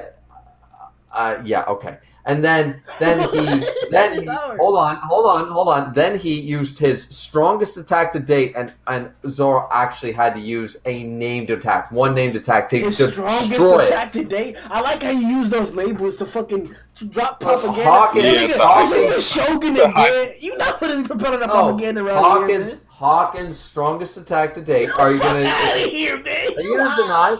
All right, whoa. You agree, so man? Hawkins has a stronger attack. When? When did they say it was the strongest attack? No. Well, when did we see a stronger attack from Hawkins than the straw? My nigga. Than the straw dog. My nigga. You know how many times Luffy has pulled out shit out of his ass that was stronger, but I don't want to hear. Oh yeah, I remember when Hawkins pulled out. I remember when Hawkins stole from Toriko and copyright strikes. Yeah, I remember that. What? You know, Hawkins used a gourmet demon from the main character of Toriko. Yeah. I remember that. I know you have your left hand cradling the sack while you use the bottom of your tongue to tickle and massage the bottom of the dickhead. But pop that shit out your mouth, bro. Pop that Toriko shit out your mouth, bro. For real. Toriko is good. Now the point is that this guy, I've been saying for a long time, is that Hawkins has only been this way because of his intelligence. I will grant him that. He's super smart. He's got all this shit, and he's been playing the field. He's been playing it correctly. He wasn't like Kid Killer and stupid and fought against Kaido. He was like, yeah, join up with Kaido. How's that stupid? They thought they would win. What is negative about losing to, like, you understand it's a supernova, right? You understand that somebody had to lose the fight, right? Yeah. I know. Law was fucked up. What I'm saying is people were saying, like, oh, like, Law lost to Hawkins when Law showed up beaten up in the jail. And I was like, no, you idiots. Because that was what a lot of people were saying, Grim, is what I'm saying, is that a lot of people on my review and a lot of people were saying is that, oh, Hawkins beat Law. I'm like, no, he didn't. Hawkins went up and said, oh, I got your friends. Do you really want to fight? Ha, ha, ha, asshole. And there was no fight. He beat him up because Law didn't fight back, and now we see the consequences of that. Yeah, That's all I'm saying. You can keep saying that, bruh, but once again, Law is fucked up. Law is fucked up. He's on screen fucked up, man. You're not gonna tell me that he just bodied Hawkins or whatever, and he didn't, like, nah, bro. That's like not what happened, man. And the fact that it was off screen too removes any credibility in like divulging what actually happened, man. Like, we just don't know until the anime comes out with this shit, which is the official canon. Fuck the manga. You're not gonna fucking know. You're just not. The famous bullshit that happened. Luffy had no fight. Bro, Luffy has 6 arms, man. We fucking made fun of niggas for that shit. And what actually happened in the anime? Luffy has 6 arms now. Luffy's Kong organ is still making 6 arms. I literally don't watch the anime because manga is what matters to me. Oh, so. That's wrong. No, it's not because they can take poetic license with that shit. So no. I just don't. Oda officially consults for the anime episodes. He might consult, but it doesn't mean he sanctions everything because there has been retcons in the anime episodes. That's a fact, man. So, I mean, like, there have been Funimation dub. It's not a retcon. There has been that's them adding. Yeah, but there has been Funimation dub lines that were wrong that Oda had to correct back and was like, no, that was the anime. Like, that wasn't what he said. Okay, sure. And so that's what I'm saying. So, I mean, it depends on what they make a recall for Katakuri that he wasn't a Logia, that he was a special paramecia. Does that remove the credibility of the manga? Well, they did recall that was the mistranslation of the scan license. That wasn't a mistranslation. That was he also got put in age wrong and said she was 12. He had to change that back. In the official translation, it was said that he was a Logia, and then they went back. It was officially changed. It was changed officially. Like, he was officially a Logia in the official translations and the vision and everything, and then they went back and removed that and made him a special paramecia. There's big announcements about that shit.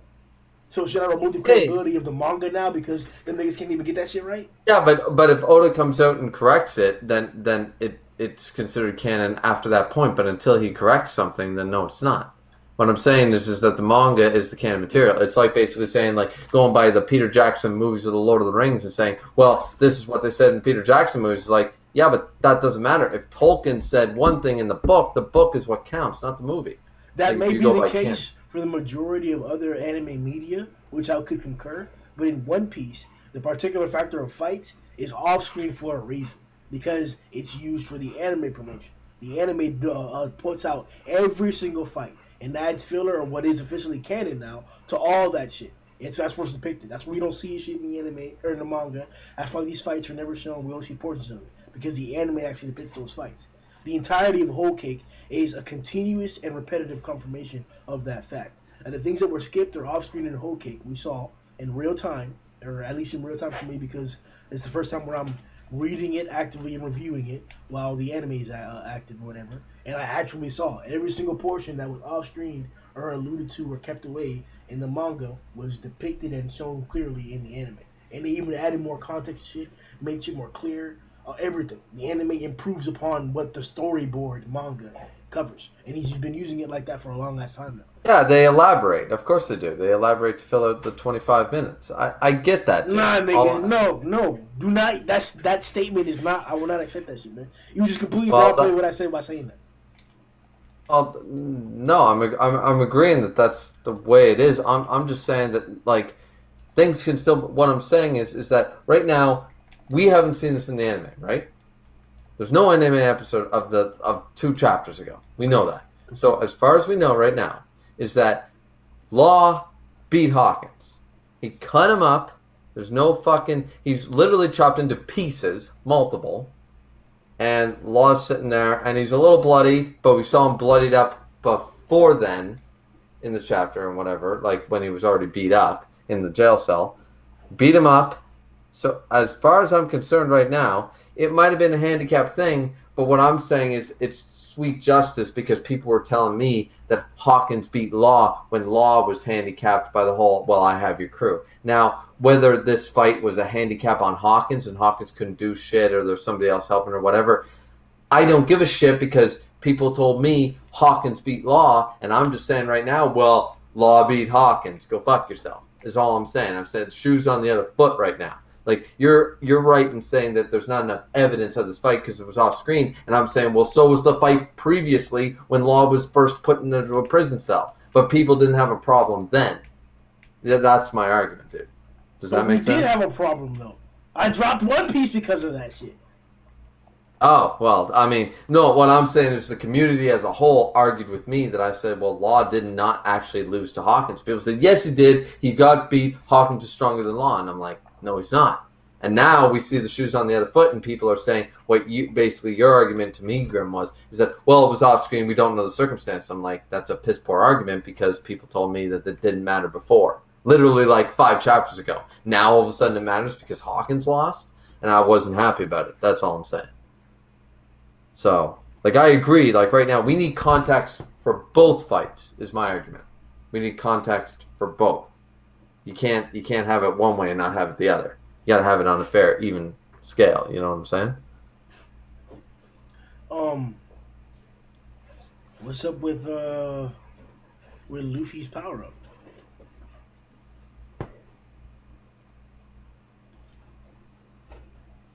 The Ryu. Yeah. It's good. I mean, the last chapter he showed he could do it, but I don't know if he could do it in Gear 4th yet. Didn't he do that shit? Yeah. He did punch it, but they said that was a King Kong gun too. But he did. They even said it was too much brute force. Yeah, but he failed to use it in Gear 4th. Yeah, but in the panel, he did in his regular form, in base form, he could do it. But that 3 days passed, so we don't know if he actually could do it now. We got to see. But, at least he trained to get it, He ain't just get it. I mean, is it realistic that he's just trying to get something in a few days and then he's able to go Yonka with it? Yeah, that's realistic in anime. Come on. I mean, yeah, and also remember to a point that Rayleigh was the one who said multiple times, we saw it in flashbacks, that basically Rayleigh told Luffy, like, okay, I've basically taught you what I can teach you without you having like a life or death fight. Life or death fights are going to give you leaps and bounds of experience above what we can do here. The way that I've seen other people compare it, and the way I've compared it is basically like, it's like staying in an RPG game. It's like staying and grinding in the first route of a Pokemon game. Sure, you can get a level 100 Blastoise in the first route of Pokemon, but if you go to the Elite Four, you'll get way more experience and you'll do it way faster because you went through the hardships, you went through the tougher and tougher battles, right? So that's the way, Like that's definitely what Oda's trying to allude to, but it's still like claiming that, like, because I go to a fucking training camp with some NFL players, that I'm going to be able to perform the swim move better than, like, or as good as fucking a professional NFL defensive end or something like that. What, you want him to learn it just off rip? No, but I'm saying that like we were all discussing, and even Oda himself was talking about, like, how are we going to get Luffy to kill Kaido? I'm not sure about it yet. I don't know how it's going to happen. Luffy's not going to kill Kaido, man. Just saying. Like, bro, that's not what... we just got another weapon for Zoro to be able to actually kill Kaido, assault Kaido. Yes, that blade, and I believe in that blade, man. Bro, you can't tell me that these two combinations these just gained are not going to be for defeating Kaido. Oh no, it's going to hurt Kaido. But what I'm saying is that right now, like like Luffy as a character isn't strong enough by himself to go toe to toe with any Yonko. That's my belief right now. Even with this power up, like we had the basis line, but you're also forgetting one thing, Grim. Like you just made a good comparison where you said like, okay, if you go and you train with the NFL defensive line, doesn't mean it makes you an NFL player. No, of course it doesn't. But Luffy right now is no Shanks or no Rayleigh either. He's not Katakuri. What we were discussing earlier today. He doesn't, just because he got the observation hockey up to a level that's in the same tier as Katakuri does not mean it's on the same level as Katakuri. His observation hockey is not Katakuri. His armament hockey is not Mihawk. His fucking Conqueror's hockey is not Shanks. Just because he's got it. His observation hockey is on category level. No, it's not. You're crazy. Well, no, it's in the same. He was doing the same exact thing. Category. No. I'm saying it's. Katakuri made it seem like he was out of fucking Logia, man. That's how well he had this shit in tandem, my nigga. He did what? You cut out. He made it seem like he had a fucking Logia. That's how well he was working in tandem with his shit. There's nowhere near. Oh, you talking about that? I'm talking about his actual eyesight. Rearranging your body, that's his fruit. I'm talking about his actual hockey. No, I'm talking about the fact that he's using them together. Like, him having a fruit like that doesn't do anything if he doesn't have observation. All it is him, like, fucking turning his body into different shapes and shit or whatever, or that. But with the hockey, now he can make it seem like he's a Logia. He's moving his body. Yeah, but Luffy ain't got no special paramecia.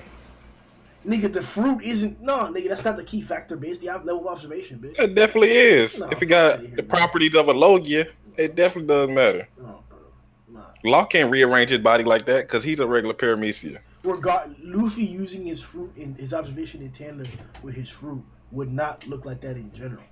All I'm saying is that Luffy's observation doesn't have any feats to be able to do shit like that. Like him, like it's like the whole Enel thing. Enel is one of the like top 5 in terms of control with his fruit and his observation and shit like that. Because he was using them together to achieve a third crazy ass effect.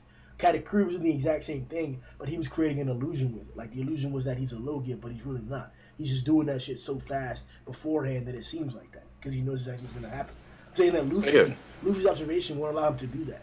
If he starts using his fruit with his observation, it won't be to a level anywhere near efficient as that. That's what I'm talking about. Well, because the special paramecia plays a factor. Yeah.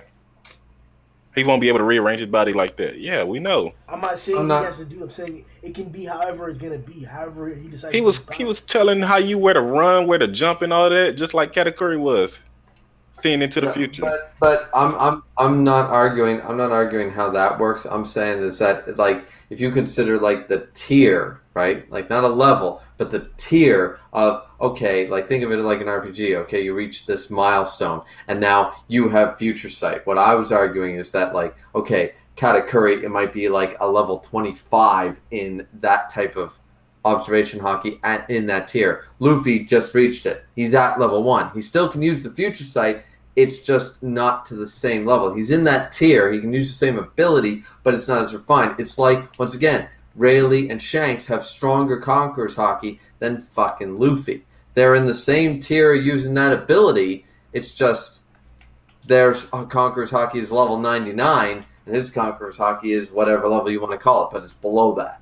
That's the way I always looked at the way that hockey works sometimes. Because how do you describe different people like having stronger armament in hockey, like Virgo and stuff? He armament hockeyed up his body, but he still got cut. Well, that shouldn't make sense. Well, why? Well, the armament hockey attacking him was stronger. Simple fact. So it's not about a different tier. It's about a different level in the same tier. There's why that too. Why you say Shanks got 99 Conqueror's hockey? Oh, I'm just using that as an example. I'm just saying, like characters that we know have really good Conqueror's hockey. Whitebeard, Shanks, Rayleigh. You know, we know that they have high-level Conqueror's hockey. Clearly above Luffy is all I'm saying. I mean, Whitebeard never used it. I mean, no, but we knew he had it. So that was confirmed. So he didn't use it, but we know he had it. And we can assume from that it's probably super high level. Once again, these are arbitrary numbers. I'm not actually giving a true number. I know. His joint was probably trash at old age. Yeah, exactly. So point is that all I'm saying is that I just believe that if you look at it that way, then it's like, okay, well, this makes sense. Like it's also like people are saying like, well, how can Luffy master something so quickly? It's like, no, people are using the term master way too quickly. He hasn't mastered this form of hockey. He's learned this form of hockey. You know, he learned it. He's level 1. You know, if I learn how to play hockey tomorrow, doesn't make me Wayne fucking Gretzky. You know, like you gotta walk before you can run, people. Just because you learn how to skate doesn't make you an NHL player. So, or as Grim used with the NFL, just because you know how to throw a football does not make you Tom Brady. You know, so Yeah. it's something like that. So, I mean, I don't think we're gonna see Luffy tank Kaido in this arc. I really don't. But Tame or tank? tank. Like a hit?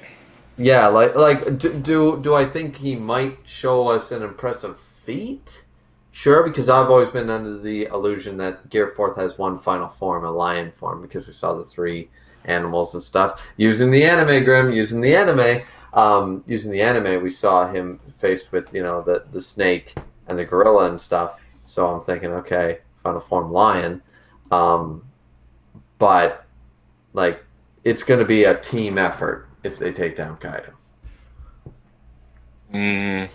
I think Luffy gonna beat him up and then Zoro gonna finish him.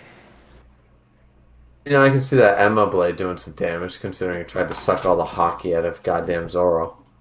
Yeah. At first, I didn't think Kaido was dying when the arc first started, but he might die. Yeah, for sure. Him and Big Mom might get taken Well, out. I don't think Oda wants to end the arc the same way he ended the last one. It's like, oh, they went to fight Big Mom, but they basically ran away from Big Mom.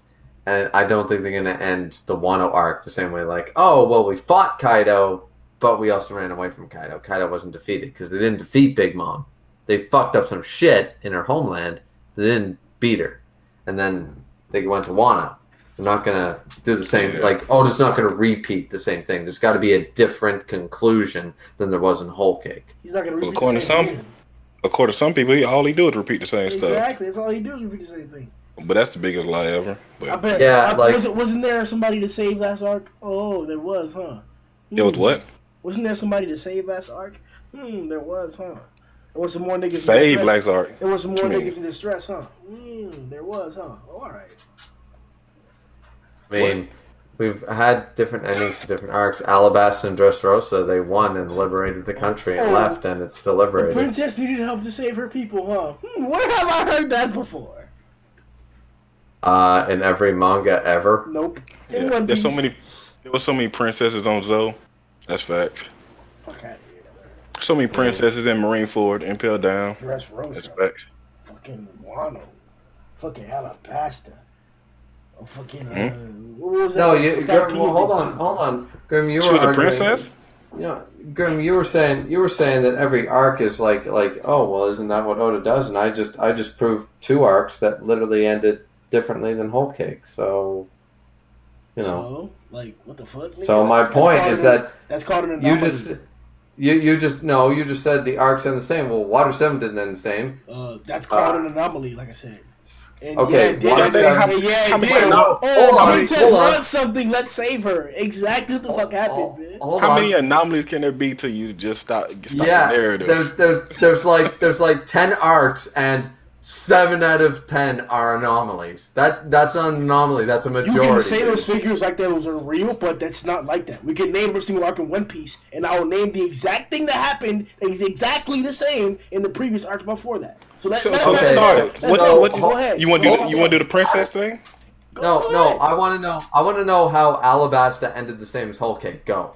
A princess wants her fucking some shit saved or whatever, and the Luffy goes out of his fucking way to do that shit, and goes through several obstacles, and most of it's just time-consuming shit to delay until he fights the final villain or the final obstacle to get that person what they wanted. Whole Cake, the princess is who? Sanji. Sanji goes there, and Luffy sacrifices him. That's the princess of Whole Cake. And he went the entire time to get her out. And what happened once he got her? They left, and everything was okay again, just like that before. It's like an Alabasta. Just like you try to prove a point and you be wrong. Oh, I can destroy every other manga if that's your thing. I can destroy One Punch Man right now by saying everybody goes up and they fight an S-class hero. End of arc. Saitama one punches. End of arc. It's not hard, dude. You're reading way too much into it. You have to be able to enjoy it. If you want to say One Piece follows a formula, yes. Every single manga follows a formula too. Right. Exactly. Every single manga. Yeah, I'm not gonna keep entertaining that shit. If you want to keep believing that, I don't want to argue that shit. You're not gonna fucking tell me that the exact same thing doesn't happen every single time. And that's not something that's arguable. That's not something that's arguable. That's something that like you're reading that.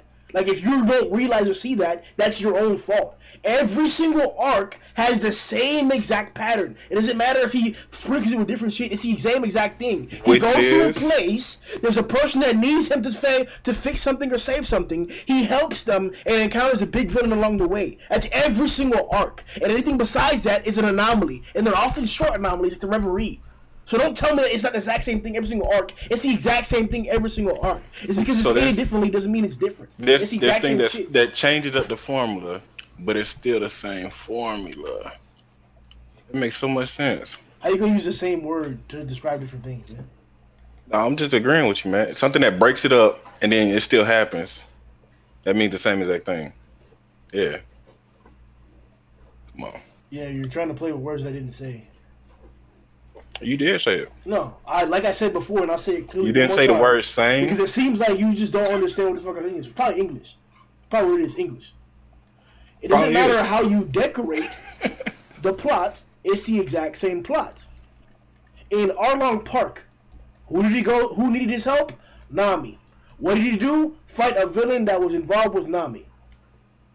In Dressrosa, who was the princess that needed saving? Rebecca. What did she want? Exactly. To free her country. And it got completed. Exactly. And who did he fight to do that? The final villain. The final person there involved there. Literally goes to the island So the formula is they find somebody that needs help and they beat the villain. That's the formula. That's the exact same formula. Every single arc, every single time. Imagine having a villain in every arc, dog. But Grim, that's a battle manga in every manga, dude. Like, they're always going to find somebody in need of help, and they're going to beat them. It's been that way in Western. When the Ten Commandments came through, were the 7 Deadly Sins running around trying to save Elizabeth? No, they weren't. No, they've been trying to save Elizabeth for 325 chapters, man. Don't give me that. When the Ten Commandments came through, the succession of chapters were them fighting the Ten Commandments. He's been the same princess. At least we got in One Piece, we got different princesses. Elizabeth has been the same girl that we've had to protect and fight for, and to this latest Stop trying to change the narrative of what I'm talking about. I'm saying that the puzzle, the art, the formula card of One Piece is the exact same thing sprinkled with different elements. And I gave you the example of that with the princesses. And then in 7 Deadly Sins, as you mentioned, there's entire arcs, or we can name one arc in particular, sure, because the arcs are a little bit different in there or whatever. Okay, they're fighting the Ten Commandments, and Elizabeth is not the focus of being the damsel in distress. That's not what's happening. The kingdom. They're fighting. I can argue the kingdom. The kingdom's the princess. Save Leonis. Every arc. Save Leonis. Might get bigger. It's like Bleach. You can make that argument. Save my friends. Save Katakura Town. Save the world. The hype might get bigger, but it's still save the princess. Every battle manga is save the princess, dude, by that logic. The princess is an individual. We're not taking those parts of that part of the statement is not something to be made ambiguous. I'm literally referring to an individual who requires something, and then Luffy takes the initiative to get that thing done in every single Yes, that's an individual who needed something, and Luffy goes through everything to get that done, and then fights the villain at the end for that reason. In 7 Deadly Sins, Meliodas in 7 Deadly Sins didn't fucking fight the commandments to fucking save Elizabeth. They were fighting to save the entire fucking land and nation and shit. A land and nation is not something that's ambiguously comparable. So Luffy fought Katakuri to save Sanji? Land and nation is not something that's ambiguously comparable to the individuals that I'm stating, or the princess. That's different. That's a statement, and especially 7 Deadly Sins, when the plot is led towards the entire time of it, saving that one thing. Doing that one thing. Not, the princess wants this thing, and she's going to develop along the way, and we're going to help the princess get this done, and this happens to be involved with another plot. No. In 7 Deadly Sins Ten Commandments arc, they had an attack, and there she was to defend the world against these invading monsters. Elizabeth being the damsel in distress was not the main priority, or was not none of that. That was not the case. But in One Piece, in Dressrosa, in Arlong Park, in Wano now with these people with the little bitch, the girl, whatever and shit like that, and Momonosuke shit too. That has been the same shit. It continues to happen continuously all the same time, all the fucking time. So you think it's okay then? You think you're mad about the fact that they go to save an individual and fix their problems every time, but it's totally okay in Bleach, Naruto, and One Punch Man when they're trying to save the world. It's okay when it's not okay when it's an individual. Are you deaf? I just addressed them doing the exact same thing. I literally said don't twist my words to say what you want to say. I just told you that the princess is not comparable to saving the world. That something like that. I said it is. Okay, I said it's not. In the example that I was pointing out, what I told you in my example of why I don't like it, it is not. You can't change what I'm saying about this shit. I'm not trying to change what you're saying. I'm saying that the fact that they go find an individual every single time. I'm saying that it's totally comparable. You can't disagree with the initial point.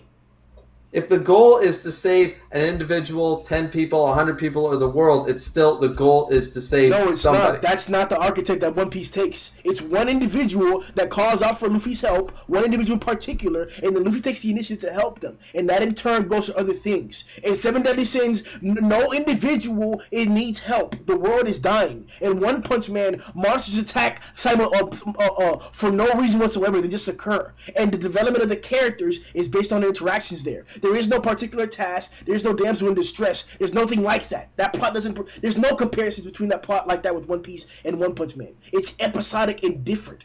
There's no comparison whatsoever. I don't agree. I think your definition of what you're saying that the princesses are in One Piece is the same thing to me, anyways. I'm just saying to me. I'm not trying to twist your words, Graham. I'm saying to me, what you've described as the princess of One Piece is the same thing in every battle manga I've ever read. Fact. Then you're not listening to what I'm saying then. Because you're taking I am listening. I'm just disagreeing. I've refined what I've said 3 times now to make you understand that I'm referring to that particular instance. 3 times. Yeah, because you're not listening. That's why. I am listening. I don't agree. That's the difference, too. I'm saying that when one single person is targeted or wants Luffy's help, that happens often. And you're telling me that's the same thing as when the entire world needs help. How is it the same thing? Deadly Sins need to help save the world every single arc. How is it the same thing, man? When the world is in peril and this one individual needs help, how's it the same thing? They ask for help, they help. They protect Leonis. 3 arcs. What's the difference? So every single time, the country of Leonis is the exact same thing. They're still helping the same people. At least One Piece, they're helping different people. You're choosing to answer that when that's not what I'm talking about. I'm not talking about whatsoever about an overlying plot like that. Those are overlying plots. Those are the entire things. Everything is based on that situation. Not one female, one individual, one man, whatever it is. One thing drives that. Every arc is Luffy going to an island. He comes and meets an individual who cries for his help, and then he goes through endeavors to get that done. That is the formula of One Piece that's happened repetitively, consistently. In Vagabond, there's not one nigga who needs that shit. In Vagabond, he's walking around improving himself every single time. He's not fucking saving people around and shit like that. And then if we point out arcs that don't happen, you just say it's an anomaly. Yes, the term anomaly means that it's not regularly occurring. It's odd. So if I count up all the arcs in One Piece, and it's not even half, it could be considered an anomaly. Matter of fact, if it's less than 1/4, you only been saying the same 3 arcs over and over. That's all you've been saying. Okay, and if there's 10 arcs, that means that's 3 out of 10, man. That's probably there's an anomaly. Only 10 arcs? Yeah. You're only saying 13. If there's 13 arcs, and that's 3 of them, then that's a small last part. You could probably even call that an anomaly and shit. Yeah. You're the one only saying 3 arcs about the princess over and over. You know that, right? We can do more. We can. We'll write down all the names of the arcs, and then we'll point out the princess parts, and then we'll count how many of those are not princesses. All right. Bet. Next stream. All right, bet. Y'all niggas not finna tell me it's the fucking exact same shit, man. It's because y'all like it. I'm not telling you not to like it. I'm telling you don't tell me. No, we know. Y'all always. I see people say this all the time. It follows a formula, and then they say all their favorite shows follow a formula.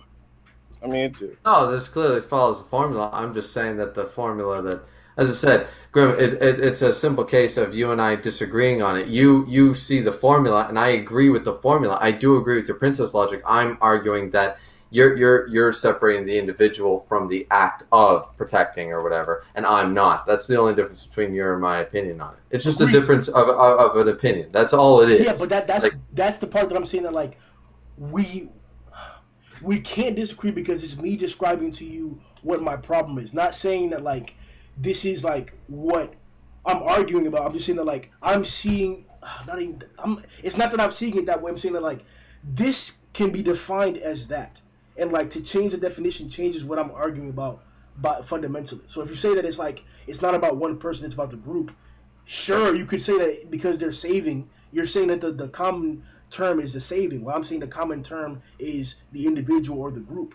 So I'm not arguing about whether somebody can save or something like that. That's every story all the time happens where the main character has to overcome an obstacle. That's not what that's what I'm saying. That right there is what you and I disagree on, and that's the only difference. Yeah. Every character overcomes an obstacle. I'm saying that Luffy overcomes obstacles in the exact same way. And we agree on that. It's just that you separate the individual from the group or the act of. I consider the act of the same formula. You consider an individual a different act from the actual act of saving. The act of saving is different from the individual thing, which is what you were describing like as the princess sort of idea. Yeah. That's the only difference between you and me. That's the only difference. Like we agree that they're both formulated.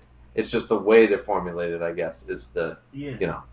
It's not that I don't like that way of formulating it. If you want to. Oh no! It's not about liking or disliking any manga or series. It's not about that. It's about I get you.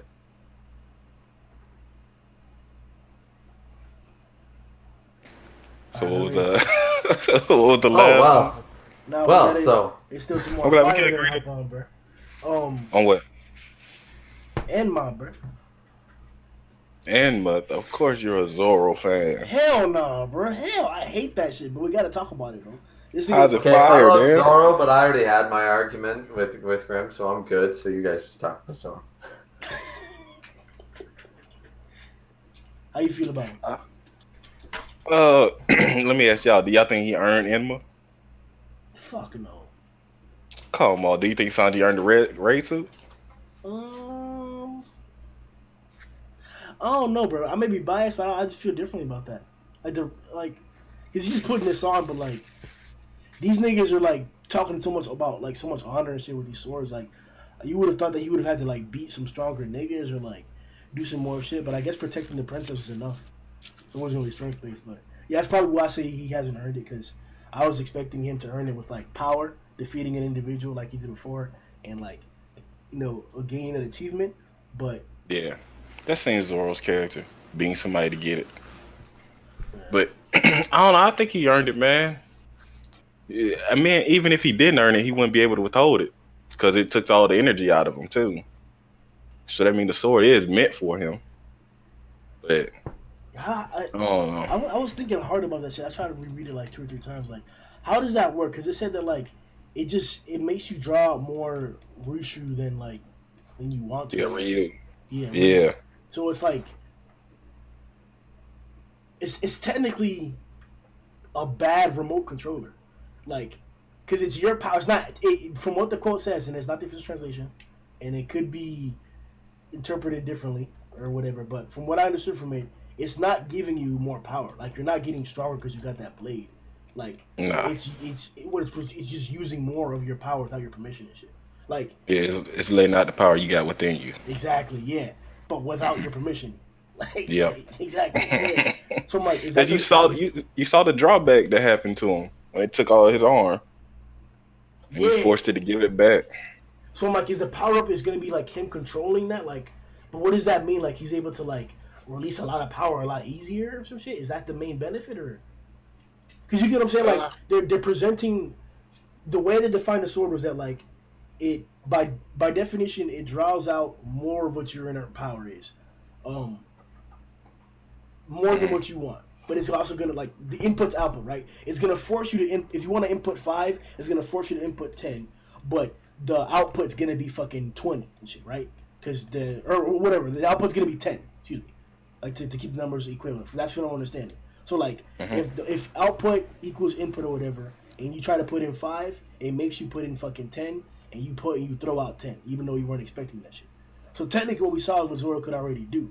So that's why I'm asking, like, how is this a power up? Is it a power up because he's gonna learn how to control it, and then he's gonna be able to release more power easier, or is somehow it's supposed to be interpreted different as like he's gonna get even more power because he has his blade now, or like I how mean, did when you understand that? when he did get it, it was a 3 day time skip too afterwards. So that means he been training with it for 3 days. Because when we saw that when he was talking to Momo, but the way I saw it was like, yeah, it's releasing all the power in him. Meaning he got a bunch of Ryu. They even Odin was the only person that had actually tamed the sword that cut Kaido.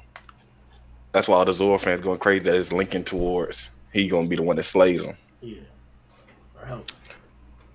Yeah, I feel like shit's gonna happen again during the war. Like he's gonna lose it's gonna lose his arm again, and he gotta control it more.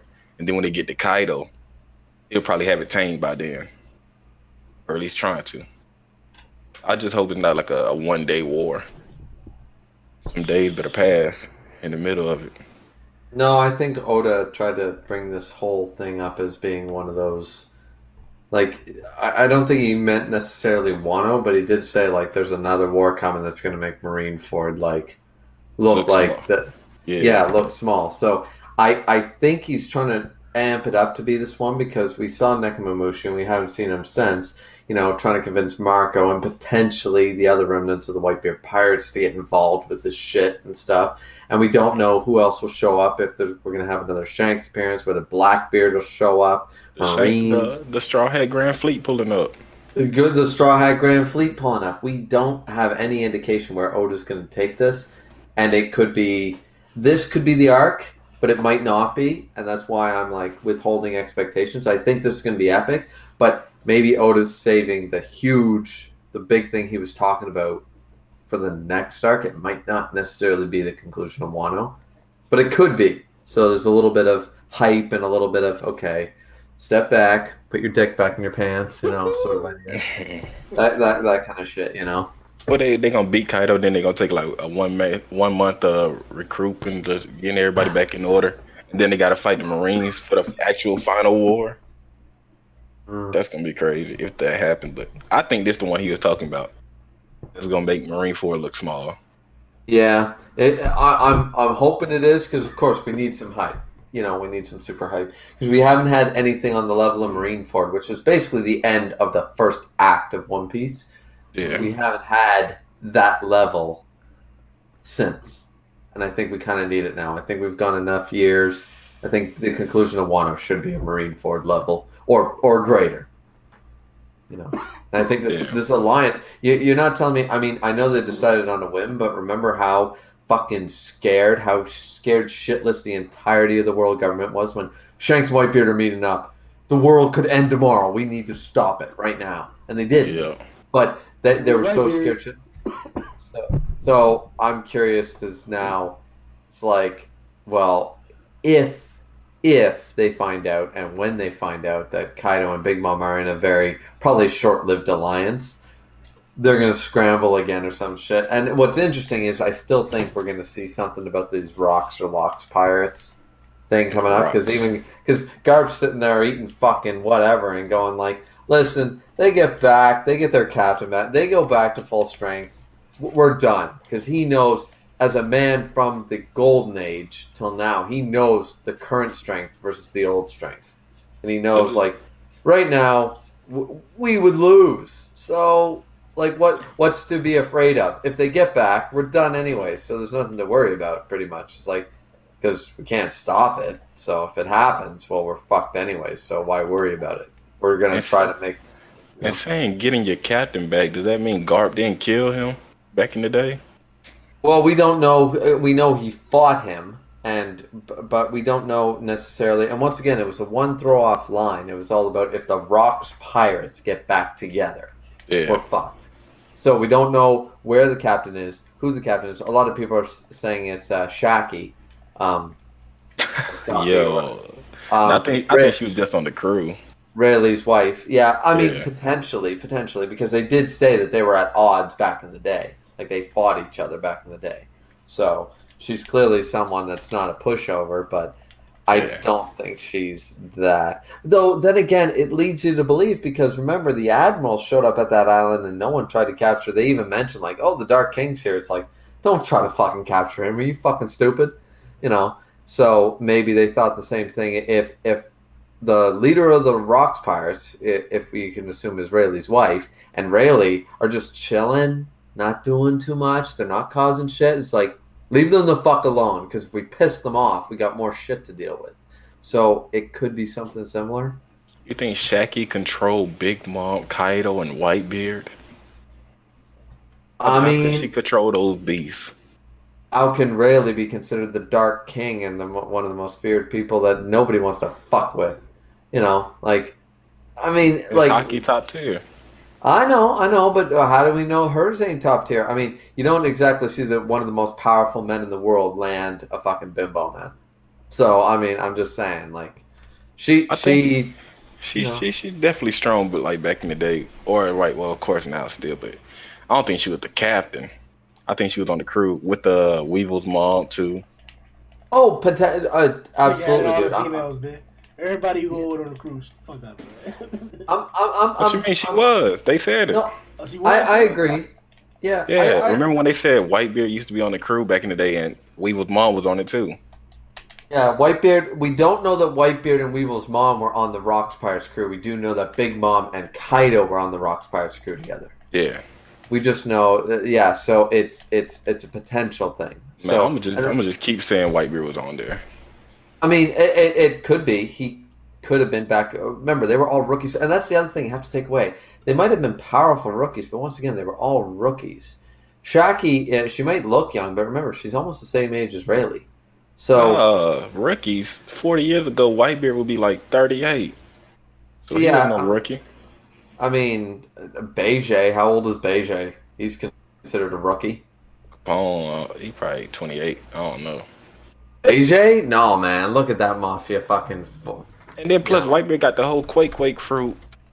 Plus he was the world's strongest man before Roger was even popping Yeah, like I know. that. Well, the problem is what I'm saying is the timeline. We're not 100% about the timeline. What I'm saying, like, yeah, like Beige right now after the time skip is 42 years old. He's 40 fucking two, man, and he's considered he a an super old head. rookie. He was a super rookie at 40. So that's what I'm saying. It just be don't think your age like you got to be a teenager. You know what I'm saying? Yeah, you're right. But I mean, Roger started at a young age. Yeah, remember Brooke considered him. I remember some hot shot rookie named Roger. Yeah. Yeah. So I mean, and Roger was young. We know that, but it potentially, like, you know, there's Hot that shot rookie shit. doesn't imply age. No, exactly. No, we're talking about when he started Yeah. with Rayleigh though. We saw how young he was. Yeah. So we do know that they were, but Rayleigh kind of looked like he was in his like 20s when he joined up with Roger and stuff. Man, we But gotta talk that's about how it took 40 years for Gold Roger to find the One Piece. Why don't we talk about that? remember we don't know because when he was diagnosed with the illness, that's when he decided I'm gonna go find it. Yeah. That's when he did it. We don't know for certain that that was his goal from day one. We just know he wanted to have freedom and sail the seas and stuff. Yeah. We know that when he was diagnosed, his last journey was I'm gonna conquer this fucking thing. So, and that took 3 years. We know these facts. We don't know that he was doing it for 20 years. I mean, they said that he sailed the sea and went all the way to the end and had to restart. We know that. Yeah, we do know that part. So maybe he didn't have the road poneglyphs at No, the he time. didn't. He So stole then from he Big had to. Mom. Yep. So then he had to go find them and then go back. You know, and it would explain why Shanks' territory, somewhat, I believe, is the closest to Raftel. Like it's at the end of the Grand Line. That's where Shanks Oh, kind of set up shop. you know that there's a theory out there saying that Shanks is the Rock's captain's son. Because Really? Big Mom and Kaido only call him red hair, Whitebeard too. So they saying the Rock's captain had red hair too, and I don't think they challenged him yet. And then Shanks stopped Kaido, so he probably used that as like leverage. I mean, once again, we don't know how things went down, because like I hate when people say like, oh well, nobody's challenged Shanks and he's the young one. Why does nobody challenge? Well, why hasn't Kaido gone and taken out Blackbeard the moment he became a Yonko? You know, it's the same reason. It doesn't. It's like they can't be bothered to try to take out each other. You know, like it's not about who's stronger and stuff. So I mean, the way I'm still of the popular, semi-popular theory that Shanks is guarding something. Maybe he's guarding the last lost poneglyph or something, or he's guarding the actual location of Raftel. Maybe the poneglyph is destroyed somehow, and he has the knowledge of where Raftel is. He's the last one to know, or something like that. You know, a lot of people are saying that he's guarding it. You know, What about the one to get to Raftel? You have to be a D, and he been grooming Luffy since he was 10 years old. I mean, I believe it. I like it because he would look to the, you know, because he even said to Rayleigh, "Hey, Master Rayleigh, I found someone just like the captain." You know, he said that to Rayleigh. He goes, "Hey, I found a kid in the East Blue. He's just like Captain Roger." You know, so maybe it's not just Shanks. Maybe Rayleigh's in on it too. Like, hey, we found a guy who Roger died because of that illness, but we found another Roger. We found the second coming of Roger. We can do this time. Maybe what they wanted to attempt to do, they needed Roger for, and it was like Roger died or he didn't have enough time. Now they found Luffy and they tried to groom him to be the Roger that will live this time or something. I don't know. Yeah.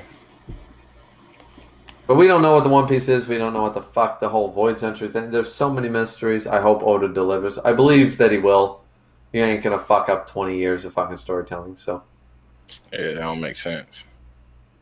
yeah, I mean some of it, some of the answers we might not be happy with, like what happened in the Void Century, or what the One Piece is, or this, that, and the other thing. There might be like when we get like the 5 big answers, you might not like one of them, but I assume that for the most part we'll love the majority of them. You know? Oh, we still, Blackbeard's body. Yeah, that's shit too. There's somebody, I forgot what somebody told me, but it was like 40 years ago. That's when the Rock Pirates broke up, or when they was popping, and that's when Blackbeard was born. So they probably have something to do with his body being all crazy. And then Whitebeard said he couldn't deal with that and then broke off with him and took Teach under his wing. What if, just out of curiosity, I don't know if somebody's probably come up with this before, but what if, it's probably that Cerberus theory or something, but like, what if he ate a devil fruit? What if he ate a devil fruit that allows him to take him more devil fruits? I have seen a theory saying he got fraternal twins inside of him. Bro, come on, bro. I see another one that he got Cerebrus, so each head got a fruit. Damn, nigga, you in the Matrix, bro. He got his own. That's a Cerebrus. I think the other ones. Yeah, you glitching. So, what, you glitching. Okay. Hello? Bro, can you hear me? I can barely hear you. Hey, Griever, can you hear me? I mean, shit, bro. It ain't my connection, bro. I gotta change the server region and shit now? Hello? I can somewhat hear you now. I hear everybody. I couldn't hear Grim before. Talk, Graham. Yo, can you hear me now? Yeah. I bet we there we go. What'd you say about what? Grim, I just have to ask, man, because I feel bad. Were you trying to talk like this whole time?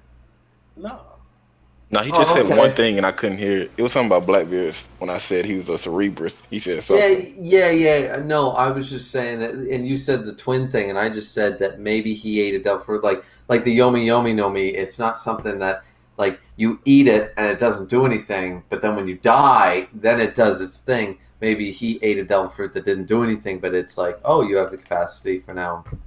Limited number of fruits. That's trash. But, like, not as trash as, like, fucking fraternal twins inside you. Man, come on. For Turtle That's Twins lit. trash as fuck, bro. Like, why can't this nigga just like have a weird ass body and shit? Because he has a weird body, and then fucking I mean, they did say that. He got an atypical Well, body. I tell you what, when we know, yeah, they did say that. Marco even acknowledged, like, oh, he's always had a weird fucking body, and we know for a fact that he takes damage harder than most people. Like, because you of the fruit punch though. him, That's a fruit. yeah, he takes damage. But the thing is that I'm looking at this and I'm going, More pain, not more okay, damage. once, yeah, once we once we know the origin of the devil fruits from Vegapunk, which I assume we're gonna get a thing from Vegapunk, then we'll know. We'll probably have way better like theories, like more concrete theories about how Blackbeard has two. Once we know actually where this devil fruit comes from, how they exist, and all this shit, then we might have some like loophole to explain why Blackbeard has two. Yeah, I mean, he probably just got a body like Kaido too. Kaido can't die, and then Blackbeard's probably Yeah, just because like he could take more fruits. because the big thing is if Kaido wanted to die, just eat another devil fruit. Yeah. He wants to kill himself, but he doesn't need another devil fruit. He'll Do just you? eat one. Well, I mean, do you think he got a fruit though? And he turns into a dragon, dude. I No, I mean, mean, for well, you know, when you have a zone introduction, he has a whole panel. This plus with the fruit, what fruit it is. Then he do that for Kaido. yeah, people have been saying that. Oh, he's a poneglyph that ate a fruit. Oh, I he's don't, a I don't get that. yeah, or he's the dragon. He's a dragon that ate a fruit or something. But at the end of the Yeah, day, I'm of the opinion that he isn't a dragon. He's of Orz's race, and he ate the dragon fruit or whatever, the mythical dragon fruit. yeah, And now he's because remember the whole immortality thing makes so much sense because remember the eternal dragon like Dragon Ball Z, he looks like a Dragon Ball Z dragon because Shenlong or Shenron is in Japanese and Chinese mythology, the dragon is the symbol of immortality, eternal life. So it makes total sense that Kaido would eat this dragon fruit and then not be able to die. You know, he literally gained immortality from the power of his devil fruit. I'm with that. The symbol, at the very least, the symbolism is there. And remember, Oda's from, I mean, Japanese man. I mean, that's what the dragon represents: is immortality and ultimate power and shit. So, like, I sit back and I'm going like, okay. Like, I'm always excited to just see what Oda's going to come up with. Like, I thought Emma and the Ama no Habariki were going to be fucking Sajin no Wazumono grade. They're not. But then we got that whole shit that they can be turn it maybe into. maybe turned into. But you know what? In my review, I was like, okay, this doesn't make a whole lot of sense. But now, after listening to, I think I listened to Joy Boy and Tekken's review, and I realized, you know what? It kind of made sense, especially what Tekken was saying, was like maybe the Sajin no Wazumono grade, like the ultimate grade, is not something you can craft. It's like the best people can make is the great grade swords. That's the best the Smiths can come up with. Then it takes a master swordsman to use the fucking thing to like the ultimate level to make it even better, to make it that one step better. Like Yoru and all the others were only the best they could be, and it takes a master swordsman to bring them to the next level, to bring them to from the best to god level. I think I can see that. yeah, like the whole Top Gun thing. Like you guys are the best of the best. We'll make you better. That's what Top Gun was all about, right? So same idea with the swords. And I'm sitting back like, yeah, that makes sense because why would Odin Kazuki, the guy who injured Kaido, the guy who was the Conqueror's Hockey, samurai galore, had 9 fucking powerful samurai under him, doesn't give a shit. Why would he only have fucking great swords in the literal country of hockey and Imbued blades, in the literal country where Smiths, it just Yeah, doesn't make sense. I'm sorry, Groove, but So, Grim just got so bodied on stream. What the fuck, man? Shut the fuck up, bro. what is this game, anyways, dude? It's called For Honor. Oh, For Honor. Yeah. Okay. I know the game. I just never seen gameplay, so okay. How you get beat with a big stick when you a samurai? Listen, bro. Every other character in this game is fucking spam broken, bro. I I'll don't tell you even. what, it was hockeyed up. It was hockeyed Nah, up. fuck out of here, bro. That Maybe. was a hockeyed up stick, motherfucker. Only reason I play this shit is because I can be a fucking samurai, bro. That's fucking it.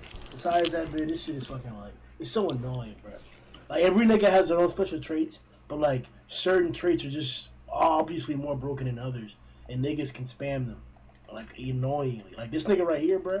That y'all go see in a little bit. Like this nigga's fucking annoying, but 2 blades out Yo, there he just is. like just switching his I shit up, see bro. that. Like He out here headbutting people too. I'm saying, Yeah, I don't try. I don't try to play that. See, like right now, I'm just going through Kingdom Hearts because I got the entire all 9 games for $80 on PSN, so I'm good.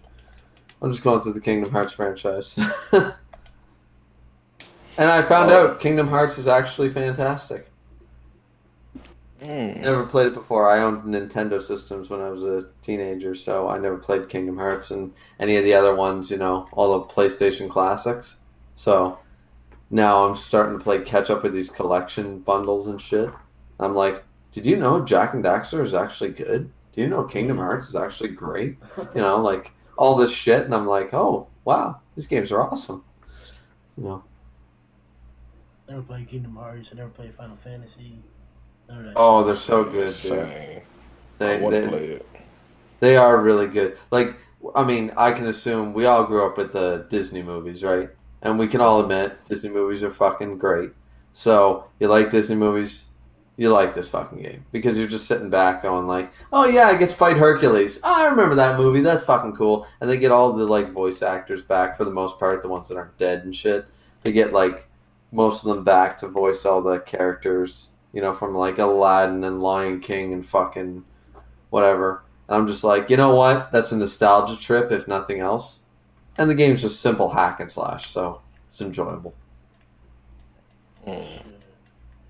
Alright. But yeah, no, I literally just beat the first one, and I'm playing like one of the like add-on games or something.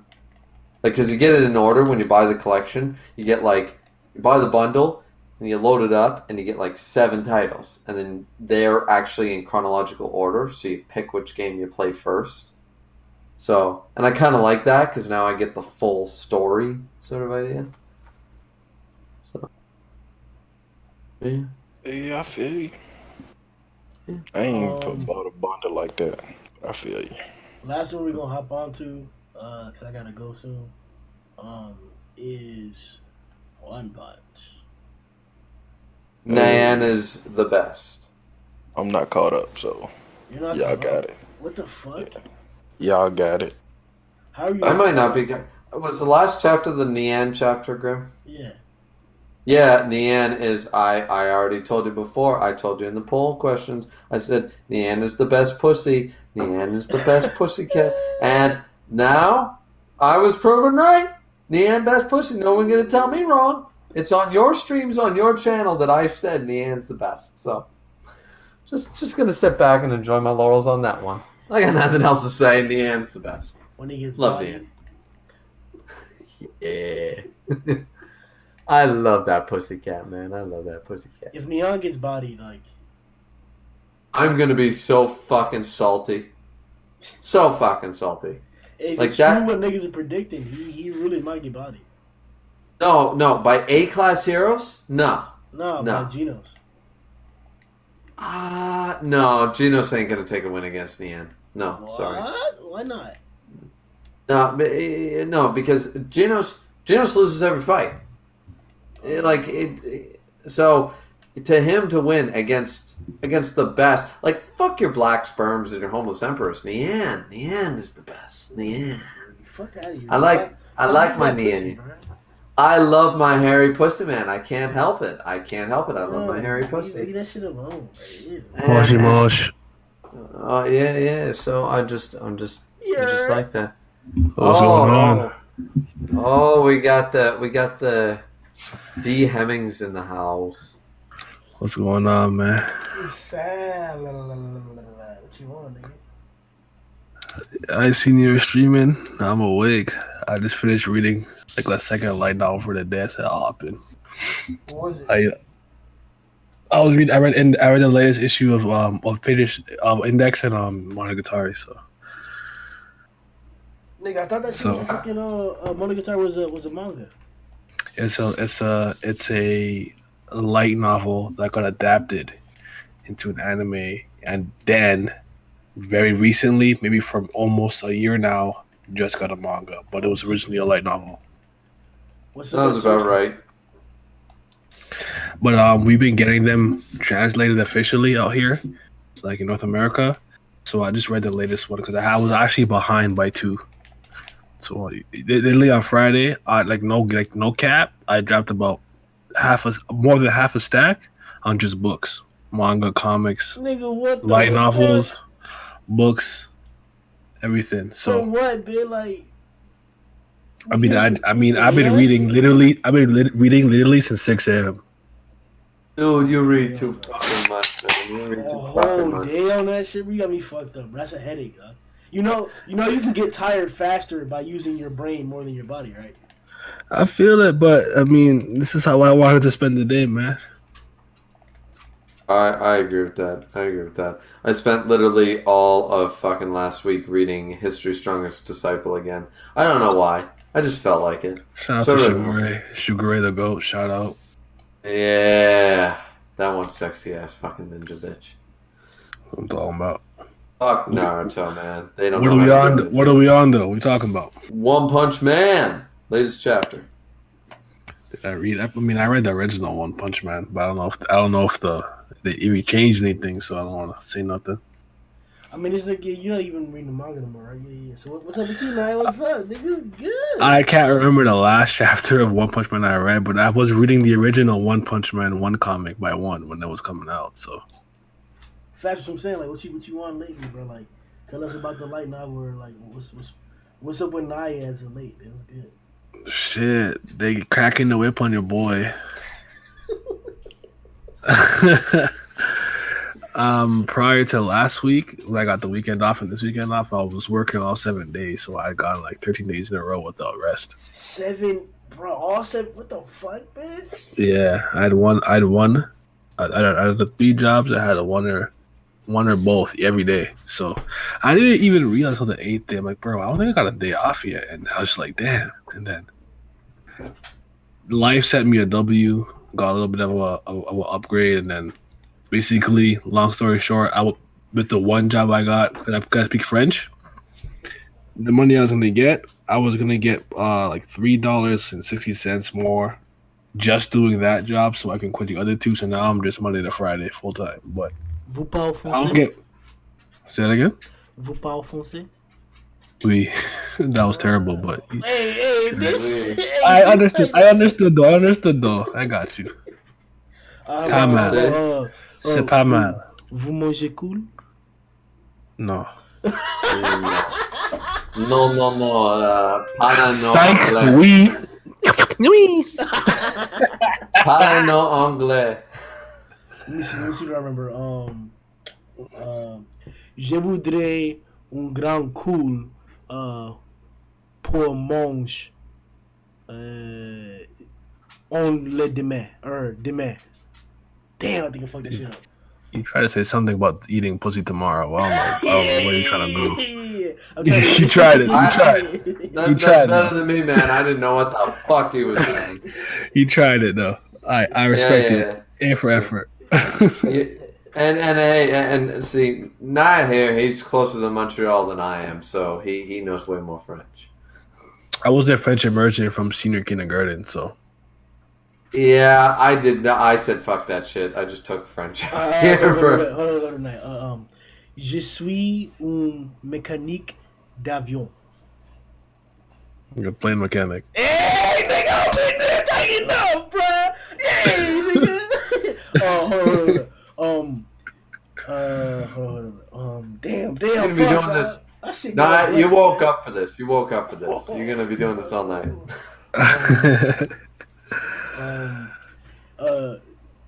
Je voudrais conduire votre voiture. You want to drive my car? Hey, nigga, we in there, bro. French Grim, nigga. Hey, I'm changing my name right now, bro. French Grim, nigga. Hey, I remember all that shit, bro. You know the sad thing is that French is pretty easy when you get enough words going, you can kind of make out. You know what I mean? Yeah, it's because of like me knowing English and French, like something like Spanish is not too hard for me to comprehend. Like even if you're speaking it to me, well, I did take 1 year of it, but like if I'm reading something and it's in Spanish, it's not too hard for me to actually be able to grasp what's going on, despite me not really studying the language like that because there's certain rules that carry over from both languages. Well, the big thing is the fucking is that the whole verbs and the male and the masculine feminine thing, which is much different in English. So that's annoying. What makes it similar. Yeah. Yeah. But yeah, man. Today I just I read like 30 different comics. I read 2 light novels and maybe about 6 manga. That's what I did about today. Jesus, dude. I know. And I also watch Titans. Titans. Yeah. The live action one. Yeah. How was that? I had a feeling season 2 was gonna hit. It's hitting so far. Season 1 was, I liked it, but I knew it wasn't like great. But I felt like they were gonna build something good, so I reserved my judgment on calling it whack. And so far these episodes of season 2 they've been hitting, so I'm here for it. All right. I haven't attempted. I'm a Teen Titans stan though, like low key, I'm gonna be biased. So. Well, dude, we all gotta be a little bit biased, right? I fucking love Teen Titans, so. You gotta really fuck that shit up for me to be like, nah, it's not it. I was never a huge DC guy, so it took me a while to be into like the whole like Justice League and stuff. Like I like my Batman, but outside of that, I was just kind of like, nah, I don't really give a shit about the Justice League or the fucking Teen Titans or any of those groups and stuff. DC wasn't my thing. I was Marvel, but I was both. I didn't really have a preference. Yeah, I mean, don't get me wrong. I watched all that like. Every single time, like the old Christopher Reeve, like Superman movies and stuff. I like those and shit like that. You know what I'm saying? I don't actually like those that much. Really? The first one? You didn't like the first Superman movie? It's not necessarily that they're bad. It's just, I mean, I don't really care for them. It's like, watch it. If someone's like, wanna watch this? I'd be like, fuck no. Oh, okay. I get you. Don't turn that shit on. I don't want to watch this right now. I get you. Like, there's some classics like I've watched. Like, I watched Gone with the Wind. I've seen it 3 times. Mm-hmm. I never need to watch Gone with the Wind again. I get it. It was good, whatever. But hey, you know. Hey. Yeah, I feel you. What's up, Steve-O? Hey, how's it going? Going on? Hey, Steve-O. Voulez-vous coucher avec moi? Hell yeah. Nigga, you gay as hell, man. Wait. No. You say. Wait, why? See. Yeah, I see if you want to sleep with him. I thought that meant that you want your dick sucked. Whoa. No. Well, shit. I mean, he got close enough. Close enough. Yeah. Si, senor. Close enough. All right, I got you. Escordera a la plancha. With a trick one. You're going to think it's gross, but it's not. Well, watch. Vous voudrez un peu de sucre?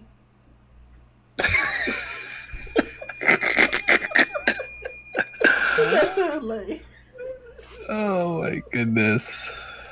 Mon Dieu. Remember now, you woke up and chose to be in here. Hey, bro, I paid attention in class, bro. C'est vrai, c'est ma faute. C'est vrai. Je sais pas. As pour Montreal de Canadiens, we up here. Anglais, got a little English in that bitch. Yeah. Gotta throw it in the mix a little. I do know a little bit of my French lingo from the RDS channel, watching the Montreal games. So, allez-vous! You know that shit. Let's get Steve. What you been on today, bro? Nothing, man. Just got home from work. Damn, bro. Everybody at the house, huh? Yeah. What time baby mama screaming? Nah, she talking to the dog. Oh no. Steve ain't got no baby mama, bro. That's cat. You got hella hoes, I think. You got like 14 hoes? Nah, That doesn't mean I'm a mama though. I could never. Let's get. We know Why would about you you. want that expense? What you mean expense, bro? I ain't paying for shit. I'm getting paid for it, bro. And we know that we know the bitches pay you. We know. It's fine. Yeah. Hey, would y'all do that, bro? Would y'all be like male like not real prostitutes, like escorts, I guess? Would y'all ever do that? And that's prostitution. I did. And yes. I have a similar question. What's the money looking like? What's the bag looking like? $200 a night, 4 hours. What is Isn't it more than that? 4 hours? You gotta relax. 4 hours, 200 Canadian dollars in my I pocket. don't even have 4 hours. I'm in a regular day. Something I want to do. Dude, 4 it's hours. I did it. I'm going to bed after round one. I'm going to turn to the right and go to bed. Yeah. You're not fucking, bro. Here's the deal. I did it for 3 weeks when I was 20 years old. You was shaking ass?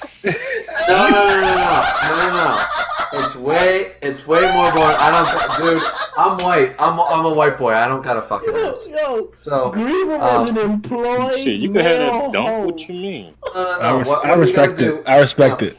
All you gotta do is an escort. No, like all I had to do, I needed about $600 to pay for my books for my electrical school. That's literally why I did it. 3 weeks. Yeah. No. All you gotta do, listen. It's way less. Like everyone makes it seem like stop watching your porn, Grim. Stop watching your fucking porn because it ain't like that at all. You literally show up in a limo. You get your tux. You know, you make sure you got a 6-pack so you can showcase it and stuff. And then that's all you literally got to do. You do a little bit by the end of the night, you take your shirt off, you take your dress shirt off and stuff. Women like in their 40s and shit are like grabbing your abs and grabbing your ass and stuff. But it's not like the fucking porn videos where you start pulling your dick out and wagging it and shit. Yeah, I love those dancing bear ones, man. Yeah, I know, but like that's not that. That was not what I was part of. I was part of an escort service. You show up in the limo. Say it again. You go to your party, and then you do your shit. You're not allowed to drink on the job, so that sucks because everyone's fucking loaded. And then you got a pimp. That? Yeah, you got a pimp, bro. Yeah, you got a pimp. It's supervisor. You got a pimp? No. How you were you self-employed? Nah. Yeah, well, sorta. It's one of those like it's like a subcontracted thing. It's nah, weird. fuck out of here. Where you got a pimp? Oh, so you got mobile pimps? Well, I mean, I guess you could call it that. Buddy handed me $200. Oh, wow. Oh! That's definitely a pimp, bro. Hey, pimped out. Grim, you're just jealous because I pimped out my 8-pack for them and not for you. That's all you're jealous about. Bro, you ain't get your dick sucked either, bro. I don't want to hear it. No, I really did not. And trust me, honestly, you think the porns make it look good, man. I swear to fuck, I had maybe like two events where they were actually like there were some half decent looking women there, man. It's all these fucking saggy titties and these fucking 45-year-olds that look like they've been smoking meth for 20 years, and it's never pretty, man. It's never the fucking porn star babes, man. It's never no, and yeah. But hey, it was $200 in my pocket, and at 20 years old, I mean, that was pretty good. You know, so I paid for my books, then I went to school. Now I make more money, so I'm good for it. And I never got an STD. So I'm good. I never had to fuck any gross pussy or anything. It was great. Yo, bro, our view count shout out to 60. Everyone just like, holy shit. Like, we gotta get in it on here. Alright, bro, you know we can't, like... Alright, look. I'll stop making fun of you just for the time being where you... could you explain to us, like, in detail, like, one of the better, like, the best night you ever had doing that? Well, I suppose it was actually in my second week, and my last 3 calls really sucked. But it was probably my, like, 3rd or 4th time. I only did it, like it was probably only like 13, 14 times in the 3 weeks. But it was around the middle of that, so like the 6th or 7th time, there was this party that I was going to. It was a like a bridal shower party thing, like, right? And basically showed up in the limo, and also usually you have a coworker with you because they want to make sure, like, you know, like everything's okay. And so I showed up with 2 other guys, and we were all just chilling in the limo and stuff. And then the girls get in and stuff, and we were going down to a bar downtown. And so they all get in and stuff, and I mean, it was all fine and dandy. And then, but they were actually good looking. Like, they were like, it was a bridal for a girl who was like 24, 25 or something. So the girls were pretty good looking. Like, this was one of the only good looking like crowds. And anyways, no, it was pretty fun. You got to go downtown and stuff. And then, nigga, what did you do, bro? We're talking about like how many times did you get your ass grabbed? Like, did you press your against anybody and shit? Well, you got to dance anytime a girl asks you. Like, here's the rules: anytime a girl asks you to dance from the party because they're paying for it, you basically have to dance. And basically, you bar none, sexual assault on the dance floor. That's all I'm saying. That's exactly like they grab your dick. They grab your ass. They squeeze you. They try to kiss you, and they can neck you, but you like. What is like neck you? What the fuck is that? Oh, that like give you a hickey. They can make out with your neck, and they can kiss you and do all that shit. They can kiss you? No, they can't kiss you on the mouth, but they can kiss all over your body. They're not allowed to kiss your mouth or take your dick out and stuff. Damn, bruh. Yeah, they can grab your ass. They can do all that shit and stuff. So I mean. But the best, honestly, dude, there was this one chick. During that night, it was after, because usually you go downtown with the limo. Then you come back to the house party, and that's when usually shit gets freaky. And this night, one of the guys, not the other one went home. But the second guy that I was with, he actually did pull his dick out. And the girls were like sucking his dick in the kitchen. And I was like, dang. Okay. I was like, come on, bro. Hold up. Explain that scenario, bro. Like, okay. So basically, like, once again, you're not allowed to drink. So I'm like, basically, they're like, do you want something to drink? And I'm just like, water, you know, that kind of shit. And the guy next to me says, oh, well, I'll go see what they have in the kitchen. And I was like, okay. And so I'm waiting for this bottle of water. And I'm talking to the girls, and you're supposed to flirt, and you're supposed to do your shit stuff. And I'm actually, honestly, dudes, I can freely admit, not that good at it. I can show my technique is lift up the shirt and show off my six pack. That's my technique. I'm shitty at flirting. So anyways, they're like rubbing me up and down and stuff, and I'm like, Jesus Christ, he's been gone for like 20 fucking minutes. What the fuck? So then I go back into the kitchen. And I said, ladies, I'll be right back, sort of idea. I'm just gonna recharge batteries, blah blah blah. And I go back into the kitchen, and he is bar none. It's the funniest fucking blowjob I've ever seen in my life. He's sitting on the goddamn counter with his tux pants fucking down to his ankles, getting his dick sucked with a girl who was so fucking short that she could stand up and she was eye level with the fucking counter. So she's sucking his dick, going to fucking town. He's got a handful of her hair, fucking force net, I mean, this was some porno shit level fucking blowjob. Oh yeah, he was fucking her throat. Oh yeah, fucking. I mean, he wasn't that big, but I mean, at the end of the day. Hey, bro, no, that's gay as hell, bro. I'm sitting back and I'm like, yo, dude, where's my water? And he looks at me like I got 3 fucking heads, of course, because I'm just like, I don't give a fuck that you're getting your dick sucked. You said you're gonna give me water. Where's my fucking water? And so eventually I just walk. I walk right past her. She's still sucking away. I don't even know if she knew I was there. And then I fucking grabbed the water and stuff. And then some of the girls that were sitting next to me from the couch followed me into the kitchen like a few seconds later. And I'm just grabbing the water. And they're like, oh, wow. And they're pulling out their phones and they're doing their shit and stuff. And one of them was like trying to, like she grabbed my dick from the fucking, like, from my pants and stuff. And she was like fumbling with it and stuff. And I'm just like, yeah, no. I said, round two for him or something like that and stuff, because I was like, I don't need an STD tonight, thanks, ladies.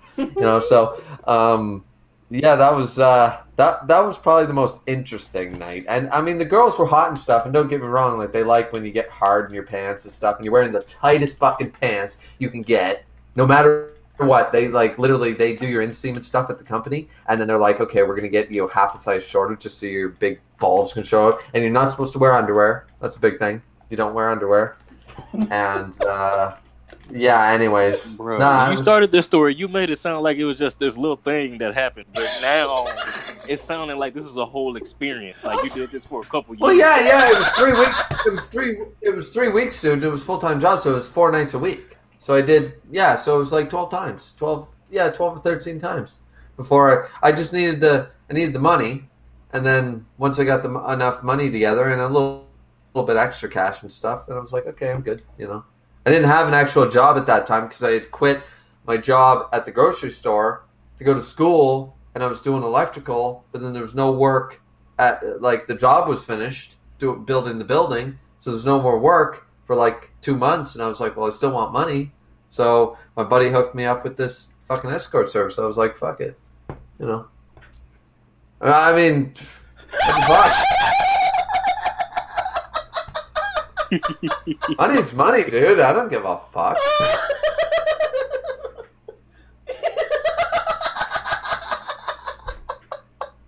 I love how funny Grim finds it. You said that. I am a firm believer of getting the bag by any means. So you got it, man. Yeah, I mean, I respect it.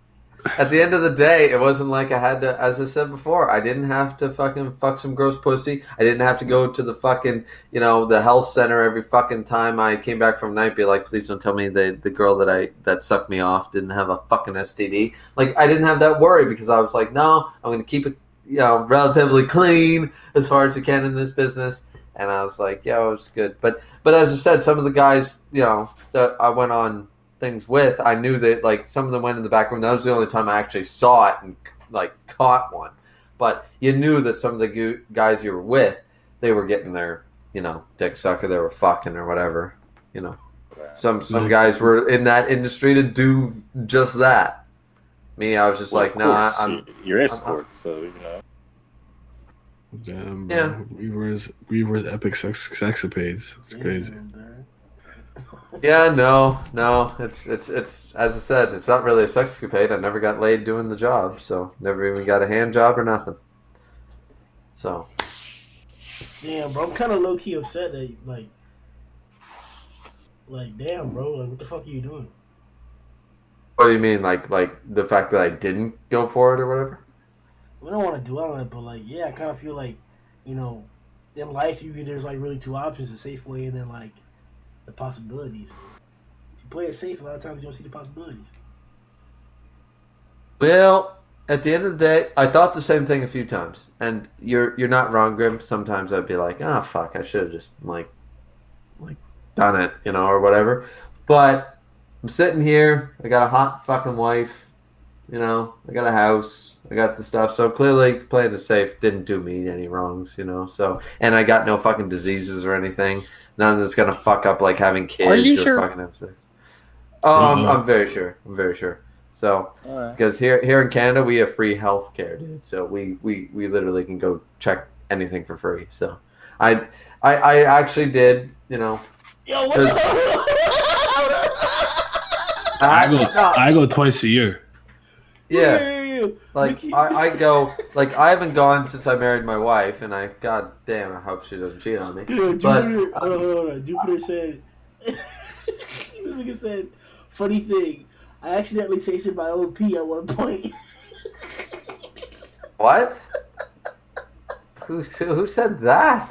Niggas is wild and right. Funny thing, oh my god. Yeah, no. Whoa, that's my own pee at one point. Spat it out. I knew what it was. Hey. I mean, yo, he savored that shit, bro. That's what? He savored his own. I mean, like, yeah, not for this cat, but Stop. Niggas is you are a monster. Stream, bro. Your niggas is tripping, bro.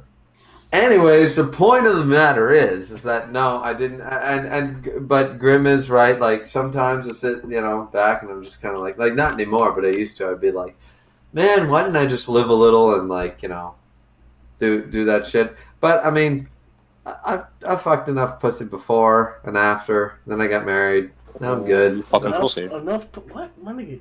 You realize, like, bro, whether you're religious or not, the body you have is literally made for fucking. It's Yeah. You fucking survive to fucking fuck, and you eat so you can survive to fuck. Like And what's wrong with fuck? When you die, bro, you're not gonna tell me that you motherfucker one more time. So yeah, you really literally like you can't fuck enough. Like when you die, you'll want to fuck one more time. You're not gonna tell me. Dude, I'm good. I'm not religious, Grim. I'm not religious. I'm just saying that at the end of the day, I don't mind fucking the same pussy every time I want to fuck. That's all I'm saying. Because what did I tell you last time? I was like, yeah, but like, because you were saying something about Mizuki or something like that, and I was like, well, I already got some gold medal pussy. Why the fuck am I settling for silver? Like, Jesus Christ. Well, I didn't tell you that, like, you like didn't have to like stay with the same shit. I'm just saying, like, in general, like, Oh yeah, in general, that's what I'm saying. Like, I did my time. I found my wife, and now like I'm good. You're gonna say you found Jesus? No. That fucking hippie can go. Well, you need to. What the fuck? You need to. Yeah, you sound like the dudes at my door this week. And I told them, they said, we'd like to speak to you about the Lord. And I said, I am the Lord. Get off my property. Bro, I'll fuck you in the ass, bro. You would have had to square up, nigga. You would have had to square up, nigga. What's up, Trent? What up? Can y'all hear me? Yeah, I can hear you now. Yeah, we I wonder how y'all can hear me because I don't see the light on my mic. What the fuck? Hold on. Your shit was lighting up at first, but I didn't hear nothing what you were saying. I wonder what y'all echoing a little bit for me, but yeah. Not for me. Give me half a second, my bad. And no, Joseph, I can't go on without mentioning Canada because Canada is fucking awesome. Yeah, Sorry, I think dude. I'm gonna move to Canada. That's cap. It's not. It's just another place you go live. But we know we could probably fuck y'all with like one submarine. What? Just one submarine. The fact that you think it just shows me, Grim, what another ignorant American believes about the rest of the world. You niggas think it's a game, bro. Like, no, that's just funny because yesterday I was streaming on Ordinary and my boy was like, I can't remember what happened and how it came up, but he was like, "What the fuck? Why? You know who Bernie Sanders is?" I'm like, "Of course I know who Bernie Sanders is. Like, what the fuck is wrong with you? Like, even if I was the least politically in tune person, it would be literally difficult for me to go a day and not know who Bernie Sanders of all people in the world is." Yeah. So he was like legitimately shocked. And then I found out he had no idea who our prime minister was. I said Justin Trudeau. He's like, I don't know who that is. I said, that's ignorant. I don't know what that is. See, the thing is, Nye is right because the thing is, like Grim just said, it's like, dude, we got subs with nukes, and it's like, you don't think the rest of the world has subs with nukes that are pointed right at America too? Nigga, like, what? you guys are so uninformed. Stop this, bro. This is not an argument. Okay, I'm not here about the warfare. I'm just saying we are the strongest military power in the world. No, we real life power scale. I'm tired of y'all. Okay, but we got 6 nukes, but we got 8. Like, nigga, are you serious? We're not doing this. I got a bomb that'll level a country. Okay, well I have a bomb too. Well, I got 2 of them. I got 3. It's only. We got a continent bomb. Like, come on. Yeah. It's like, listen, it's whoever launches first, you idiots. Like, Jesus. Nobody using nukes for y'all boys. You ain't nukes for y'all? Stop. Not really. Nigga, you ain't never played New Vegas? You ain't never seen what Mr. House got, nigga? That's real. Need to chill, man. We can literally fight the entire world and lose in decades, man. It would be decades before we lose. That's what military projections say, man.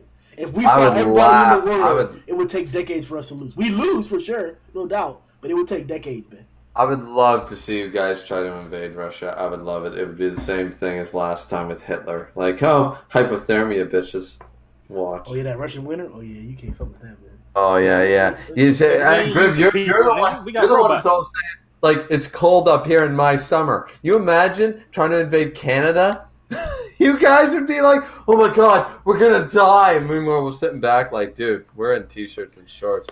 We're agile. You guys are bundled up in 28 layers. Like, we can't move. I can't load the cartridge. I got But too the many Russians mittens have on. history of like using their land defensively. Y'all niggas don't. I'm definitely in Yeah, a because jacket, no some one's Long stupid John, enough to try to scarf, toque, motherfuckers, everything on. Like, I don't fuck with winter at all. So I'm just gonna throw my hat in there. I don't fuck with winter. I'm not in shorts. Yeah. No. What I'm saying is the extreme version is that Canadians can at least survive what is believed We by. used to this shit. Yeah. We're used to this shit. What is the temp where you are at right now, Nine? Like roughly. I could check. Shit, we'll take my shit too quick fast. Actually. Yeah. Right now, for me, right now it's it's the dead of night, so it's only 16 You know degrees. it's crazy. Up on my browser and I just hentai on that bitch. I just gotta do better. Oh, that's I didn't amazing. even close it. I just gotta do better with my life. It's 17 degrees right now. Yeah, I'm 16. 80 degrees Fahrenheit and 27 degrees Celsius. I'm 27. Yeah. Why do you guys still use miles? Cause we're superior, man. What are you doing? Superior. Yeah. Nah, you gonna lie, bro. That's just stupid, dog. I hated that shit, bro. It was like but literally, you would go to fucking science class, man, and you have to use a metric system. Fucking. And the next shit, you had to use something else, bro. Like, come on, bro. Like, oh. But All you gotta do in our trade, all we do is convert. You just have the numbers in your head. You know what 1 meter is to feet. You know what inches are to centimeters. You just know what the conversion is, and then you just do it in your head, and you go, yeah. It's like 80 feet. Yeah. 25 meters. Whatever. Close enough. Go. I can't do math. it's definitely memorable, but still, though, like, it's that whole switching shit. I don't want to fucking do that bullshit, bro. But Enjoying to see we were talking about Canada. What's up, Steve? What you been? Is Trent back? Yeah, I'm still here, nigga. Can you hear me? What's good, bro? What Did you leave? Oh, nah, I never left. That's why I was like, why is that you back? You go. Yeah, he's like Burt Reynolds. He was here the whole time. What you been on, bro? You said what? What have been your current activities? Oh, you already know. Just thugging. Now. Hashtag thug life. Yeah, kick back, drinking some water. What's my nigga? Please tell me you have some alcohol on the go. I am quite. A little bit of. I'm literally on this 8th beer. Oh, there's my guy. I'm on my 12th. We're doing good, man. Doing good. Ew. I feel it. I gotta do better, but for today, nah. We just No, rolled. I did good through the week. I didn't drink Monday through Thursday, so now I got the 36 pack almost gone. Damn, bro, to make up for it, bro. You hate your liver, bro. No, I got a Scottish liver, man. I'm good. My dad's 58. He drinks a 36 pack when he fucking feels like it. How many hours you want to give him? He's good. He went to the liver doctor for his liver enzymes. They're like, seen worse. Like, awesome. I've seen worse. Yeah, that's what I told him. Like, seen worse. So now he just drinks even more. He's good to go. Actually, I got some Crown downstairs. Nah, you tried that Crown Limited shit? Which one? What flavor? No, just the Crown Limited. It's the special bottle. It's like $10 more. Limited edition or whatever the fuck they call it. I may have tried it, but I definitely didn't purchase it. I'll tell you that much. Okay. Yeah. No, I bought some and it was way smoother than the regular rye. So I was like, this is pretty good shit. Hey, Trent. Yeah, I had some Crown yesterday. What up? Oh, nice. You read my hero, right? Yes, sir. Why? The same reason I still read Promised Neverland. Well, I won't say same reason I still read Promised Neverland. I would say I still read Promised Neverland. Oh yeah, man. In my opinion, at least. Oh no. Never liked it from the first go, but that was just No, first couple seasons or first couple of seasons, first couple arcs were pretty decent. But My Hero, actually, though it was slow for a little bit, this is actually pretty decent lately. the villain shit was awesome. Mm-hmm. Just gonna say, following the villains was way better than ever following the main characters. It actually I keep up with My Hero, but I never really cared for it up until like the Endeavor Hawk shit, and then this villain shit. Like it's been at its hype right now. For Best sure. part, yeah. Best part since like what's about to be animated now. Like so, best part since the main Yeah. character did in the manga. Agreed. Yeah, I know. Yeah, I know. Gil Thunder with Body All Might, right? I think I can agree with that. Fact. What is that? I just out of curiosity. Does that just mean My Hero's bad then? Because they could do that. No. This guy's such a fucking meathead. Yeah. Okay, I want to bring in Haruhi Suzumiya to this conversation and just body every verse. I just want to do that. Yo, I dream it up so it it's exists. fucking funny as hell. Please tell me you didn't watch every episode of the Endless Eight, bro. Of what? The Endless Eight. I never know what the fuck that is. I'm talking to you. He said he watched Haruhi Suzumiya, so I don't know if he watched all the Endless Eight episodes. Yes, I did. Why would you do? You didn't. I watched two and said, "Nah, this is the same shit. I'm not watching this." I tell you what though. I didn't work on me. I didn't care for it, but here's the thing, Naya, is that a lot of the time, if I'm watching an anime and I'm just like, okay, I just got to go through the paces and stuff, usually I'm doing something else, so it's more bearable. Like, put on the episode and fucking start cooking, like and shit like that, or play fucking Pokemon on my DS or something. Like, half pay attention. No, I was just watching it. So I said, so I was confused. Like, didn't I just watch this?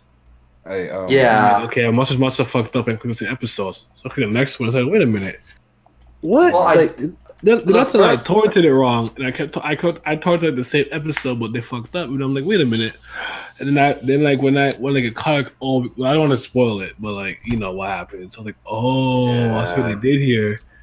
And then I just went to the current one where they moved past that and like, okay, let's go. I did not watch any of that shit. This doesn't work on me. Fuck that. Yeah. I mean, I enjoyed the initial series, but after that, I didn't like all these offshoots that they did. The movie is good. I like the anime, but the light novels you gotta read light novels. I never read a single light novel, so I know. You know. I'm one of the few. Is Vampire Hunter D? There's like six of us. Vampire Hunter D, though, I think I read that on a PDF. I respect it.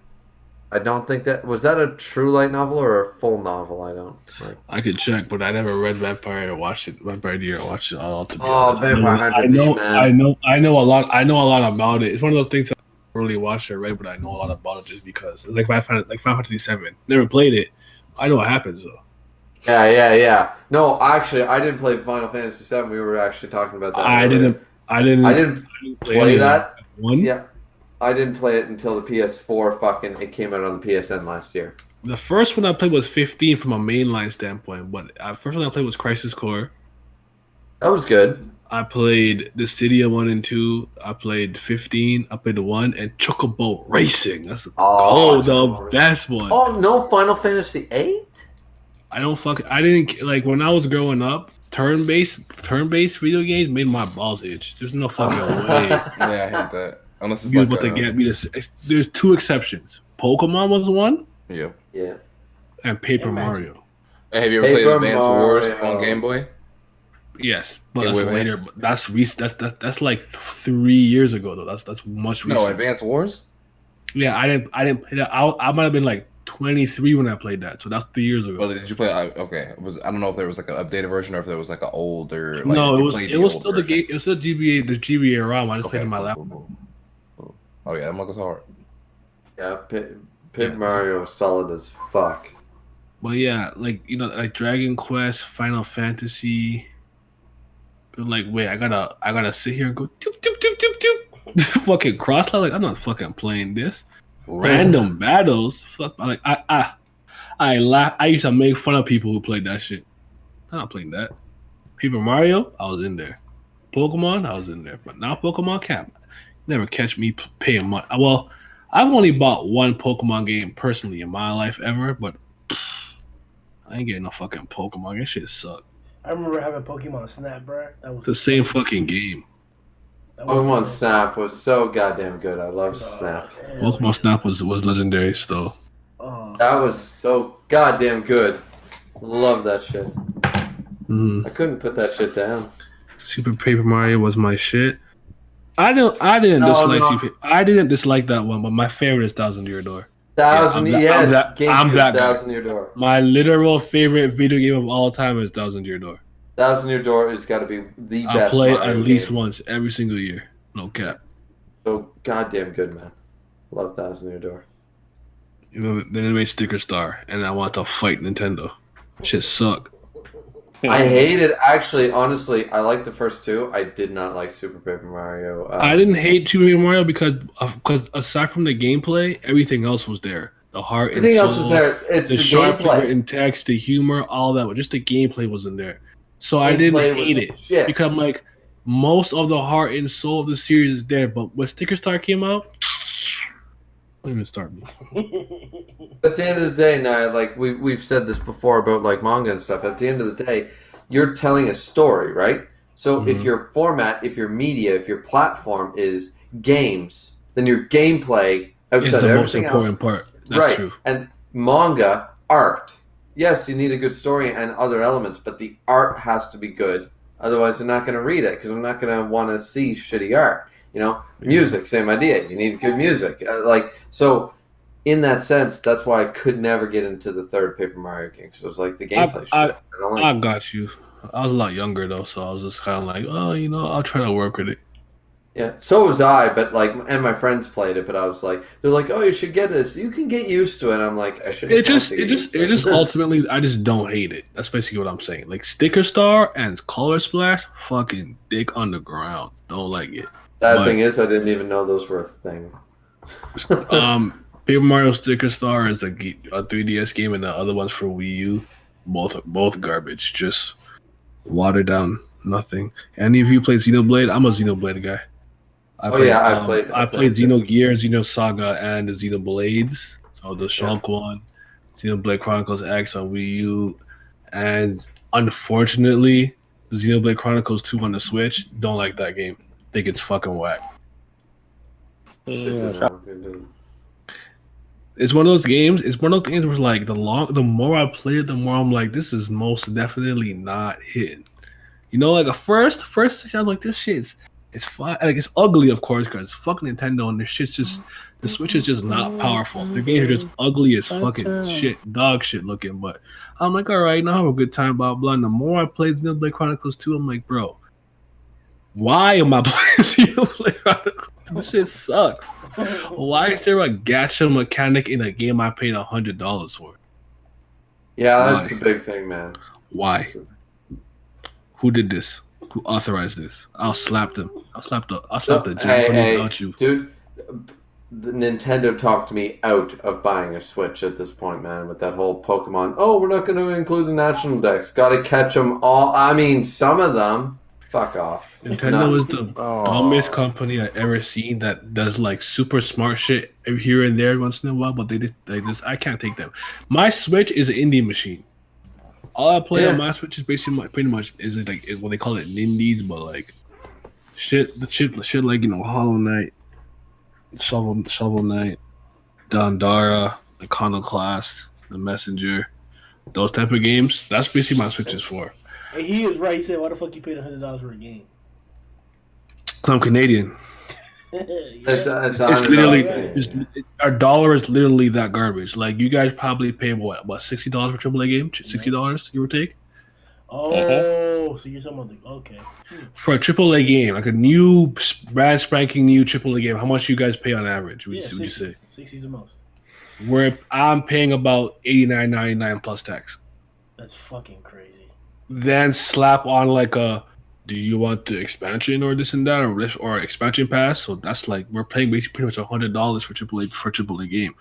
That's why I don't fucking buy a lot of this shit. I'm just like, bro, nah, you got me tweaking. Shit, bro. Mm-hmm. That's fucking. Yeah, that's so really back in like 2015. It's really I think the first like real like indie game I found on my own and fell in love with on my computer was Undertale, and that was the beginning of the end. I'm like, bro, I love all of these like four people made this game. Took them like 8 years, but they made something fucking awesome.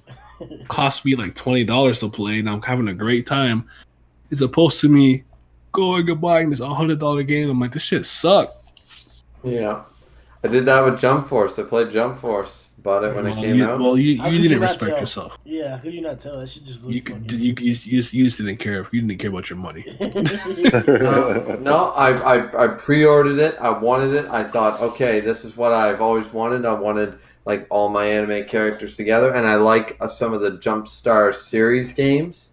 They weren't that bad. I like them as so, and I was like, I did play them with a Game Boy on DS, but like I had R4, so I didn't pay for it. Right. So it was free now. Anyways, I played it. I realized this is shit, but at the end of the day, I was like, well, I'm not going to get my money back. Even if you return it, you're only going to get like not even a quarter of what you paid for it. So I'm like, well, I'll tough it out. I'll play the whole game. I'll beat the whole game. I'll platinum the game. I'll do all that shit. And at the end of the day, I was just kind of like, yeah, well, they suck.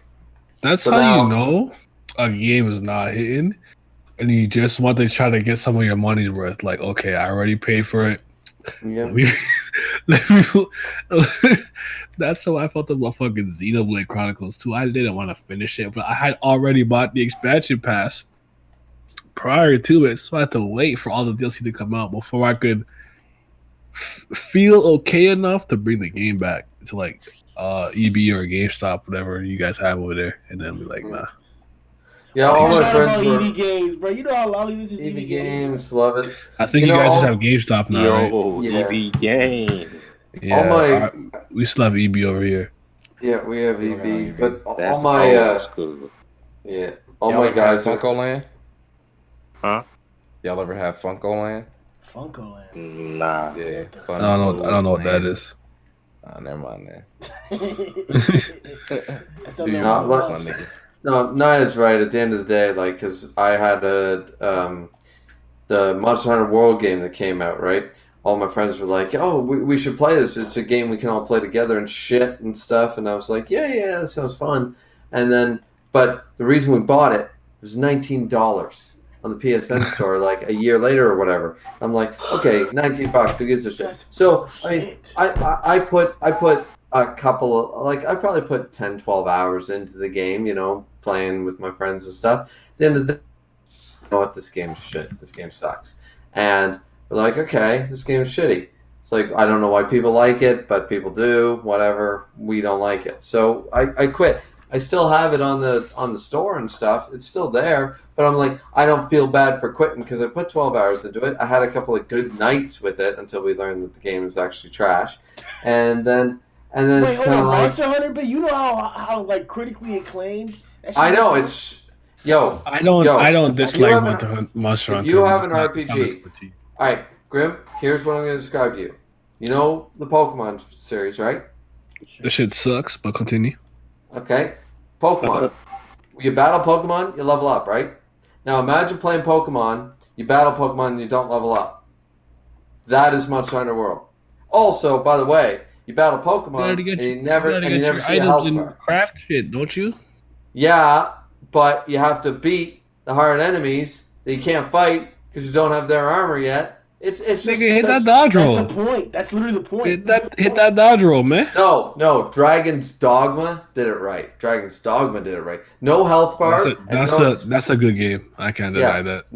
No, having an RPG open world. Well, not really open world, but having an RPG game, an action RPG with no health bars and no fucking experience points is bullshit, man. I don't care. I didn't know that going in. Had I known that that was the case, I would not have played that game. I think that's I will super not. realistic. I don't play action. Dragon's Dogma was realistic because in Monster Hunter World, if they only had one mechanic that Dragon's Dogma had, I'd be okay with all this system fuck up. Nigga, don't play that game, bro. What the fuck? You mad because it's different? It doesn't have those features. No. What I'm saying is that if you're gonna pull that shit with this game, if you're gonna pull that shit and make an action RPG without core action RPG elements, then you better give me the ability to grab the fucking big monsters, which Dragon's Dogma did. That was an interesting mechanic where it's like, oh, you could grab onto the hide of the lion, and if you held on with R1, you could slash for so long and stuff.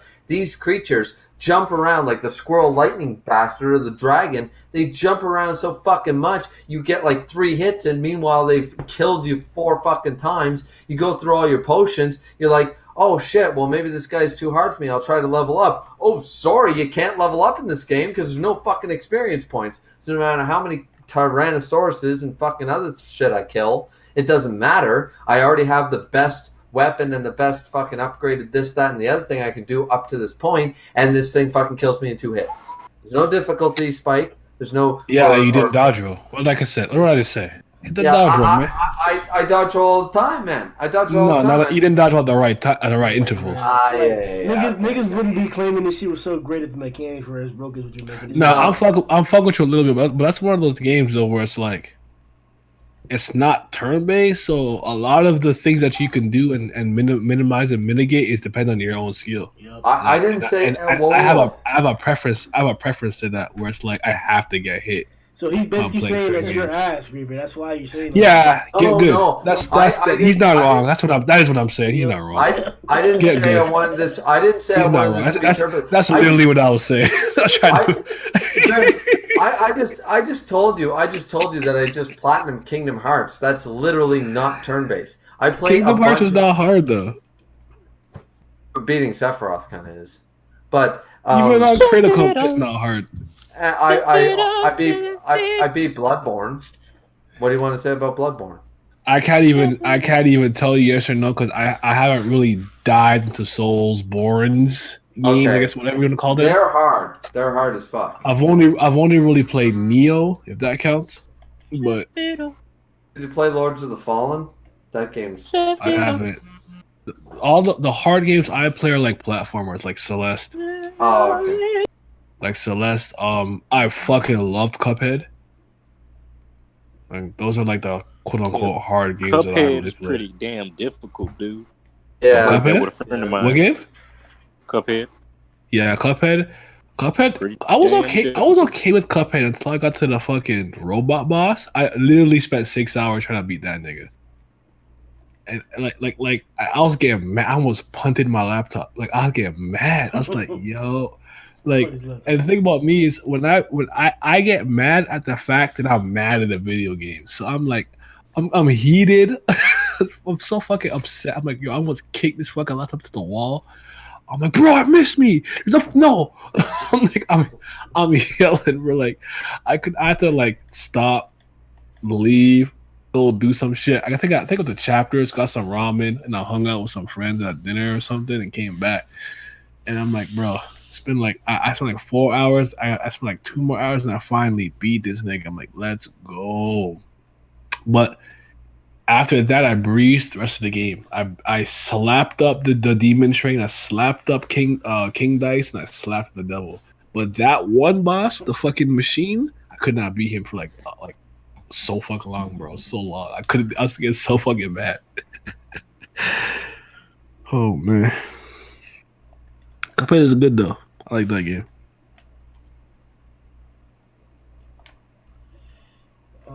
Play Celeste. What you been reading, Celeste. So what I've been reading? Yeah. He said porn. This nigga funny. Damn. Did I lie though? All I'm saying, whatever you say, what you're gonna say. Did I lie though? I mean, I wouldn't call it a lie because you don't know, but yeah, you were just wrong. That's cat. Wrong, but it's not a lie. Wrong? I've been reading One Piece, of course, My Hero, and Black Clover Weekly. Solo leveling. I finally caught up to Promised Neverland, trying to stay caught up. And then Seven Deadly Sins, I caught up to that again. Again. Yeah, again, because I keep on falling behind.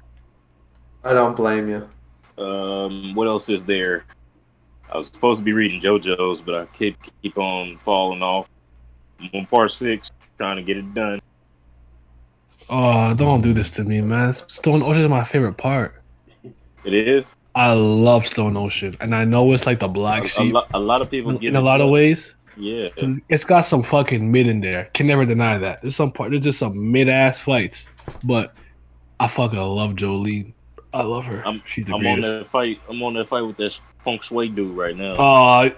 You're literally at the worst fight. Okay. Oh, that's the worst fight. I was actually kind of enjoying. Everybody, no one fucking. No, I'm like that shit was not cracking. Like, if you're enjoying it, man, if you're enjoying that, then Nye's right. Then you'll enjoy what's to come. Because part 7 is one of the universally regarded as the best parts. Yeah, that's what I'm looking forward to. Personally, I think JoJo Leon part 8 has potential to be the best part. I love it. It's my favorite ongoing manga right now. Is JoJo Leon easily, no cap. Why don't I see JoJo releases on fucking like anywhere, like no site that I fucking read? Shit, do I see JoJo releases or like updates? JoJo Leon is monthly. I mean, so is One Punch, and I still see plenty of updates. No, but like even with like Araki, he might take like a little bit of. So it might be like, okay, it's supposed to be like every month, but he might be like gone for like 4 months. Okay. Every once in a while, but I don't know. I mean, the sites that I use, they have it shit like that. But I don't know what you read on. Read on everything. Oh, and of course, I've been reading one like a J box, like a manga stream that updates with like various weekly manga. You're not gonna see it on those sites. Oh, why not? You got to go to the general ones. The general, like we just update every possible manga we can type of sites. Yeah, that's like the one. Yeah, manga. Like a mangaka a lot, manga decks, manga rock. I know it's gone now, but like those type of sites, that's where you'll find like early on. Oh, manga rock's gone now. I think I saw that it got taken down or something. I don't know if that was true. I don't know if they I got never taken used down manga rock, or if so they just it shut didn't it shit down. to me. Because saying they got taken down, that make it sound like the FBI was out to get them niggas. So. It really be like that. The niggas really do be out there for something like that, bro. Piracy is looked down upon. It's juicier in person. Let me see. I wanted to do the fucking the porn star stream tonight, but a lot of people were busy, like Sasuke and Oh yeah, we haven't finished it. Yup, we gotta do that shit. But we'll see when that happens. Probably try to do it like either the weekend or next weekend or like probably this week. Probably like either tomorrow or if not throughout the week. Whenever niggas ain't busy and shit, we'll probably do that. Tomorrow works because I'm not going to work on Monday. So these niggas has interested. All right. I have to like really sit down. It's not even that. It's not even really that I don't. It's just like my shit finna be old school though. Like that Nina Hartley. Like you're not about to see some new shit really because it's like I've been kind of slacking. Like I've been talking to some people I talked to. They've been trying to catch me up though. So I've been kind of like I see like a 1-2 like Lily College or something like that. Like I've been getting a little bit hip, but like I got like I'm on this type of Bethany bands every day. Like I got the usual smusual. So she's too fake for me, bro. I can't do it, bro. She's too fake. From way back. Like I've been watching Jada Fire for years. Bro, the legend, bro. Sophie D for years. Like it's just I gotta get some new shit in my fucking repertoire. Did you say Sophie D? Yeah. Oh yeah, she's the truth. She been out here for a minute, like at least a decade. This nigga Steven loves the fat booties, bro. Fucking Naomi Russell. She got that fatty on her. He about it. What's the other white girl I like? I can't remember. I like Mika Tad. Like I just I could make a list though. I think about it.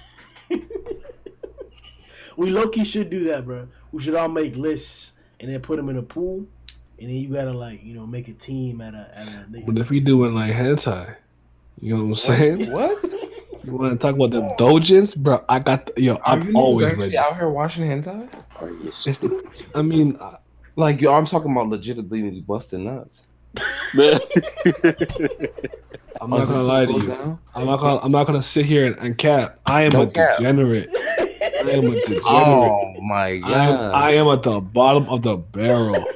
Oh Wherever man, the brother bottomless went to pit Thailand one ends, time. with the crust and the I'm man, even tartarus. under that. Like I like it's some shit. I just after I'm done, like I sick of myself. Like what's wrong with me?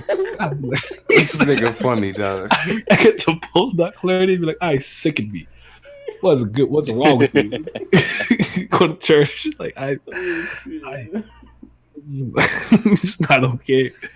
So I'm not gonna say your cat, bro. Like there's days where like I literally be chilling and I read Dojins the entire day. My nigga, hell, bro. I had 1 or 2 of those days, bro. Like you feel drained as fuck, man. So tired, dog. Like it's just And I see that you've been on the porn hallway, so you've been reading like drug candy and your sweet guy and your bro, sports. my You know what I'm nigga, saying? the Like greatest shits ever, bro. I fuck with Slice of Life now just because of those, man. Like my nigga. so like, yo. I like when I hit that phase the first time, I was a monster.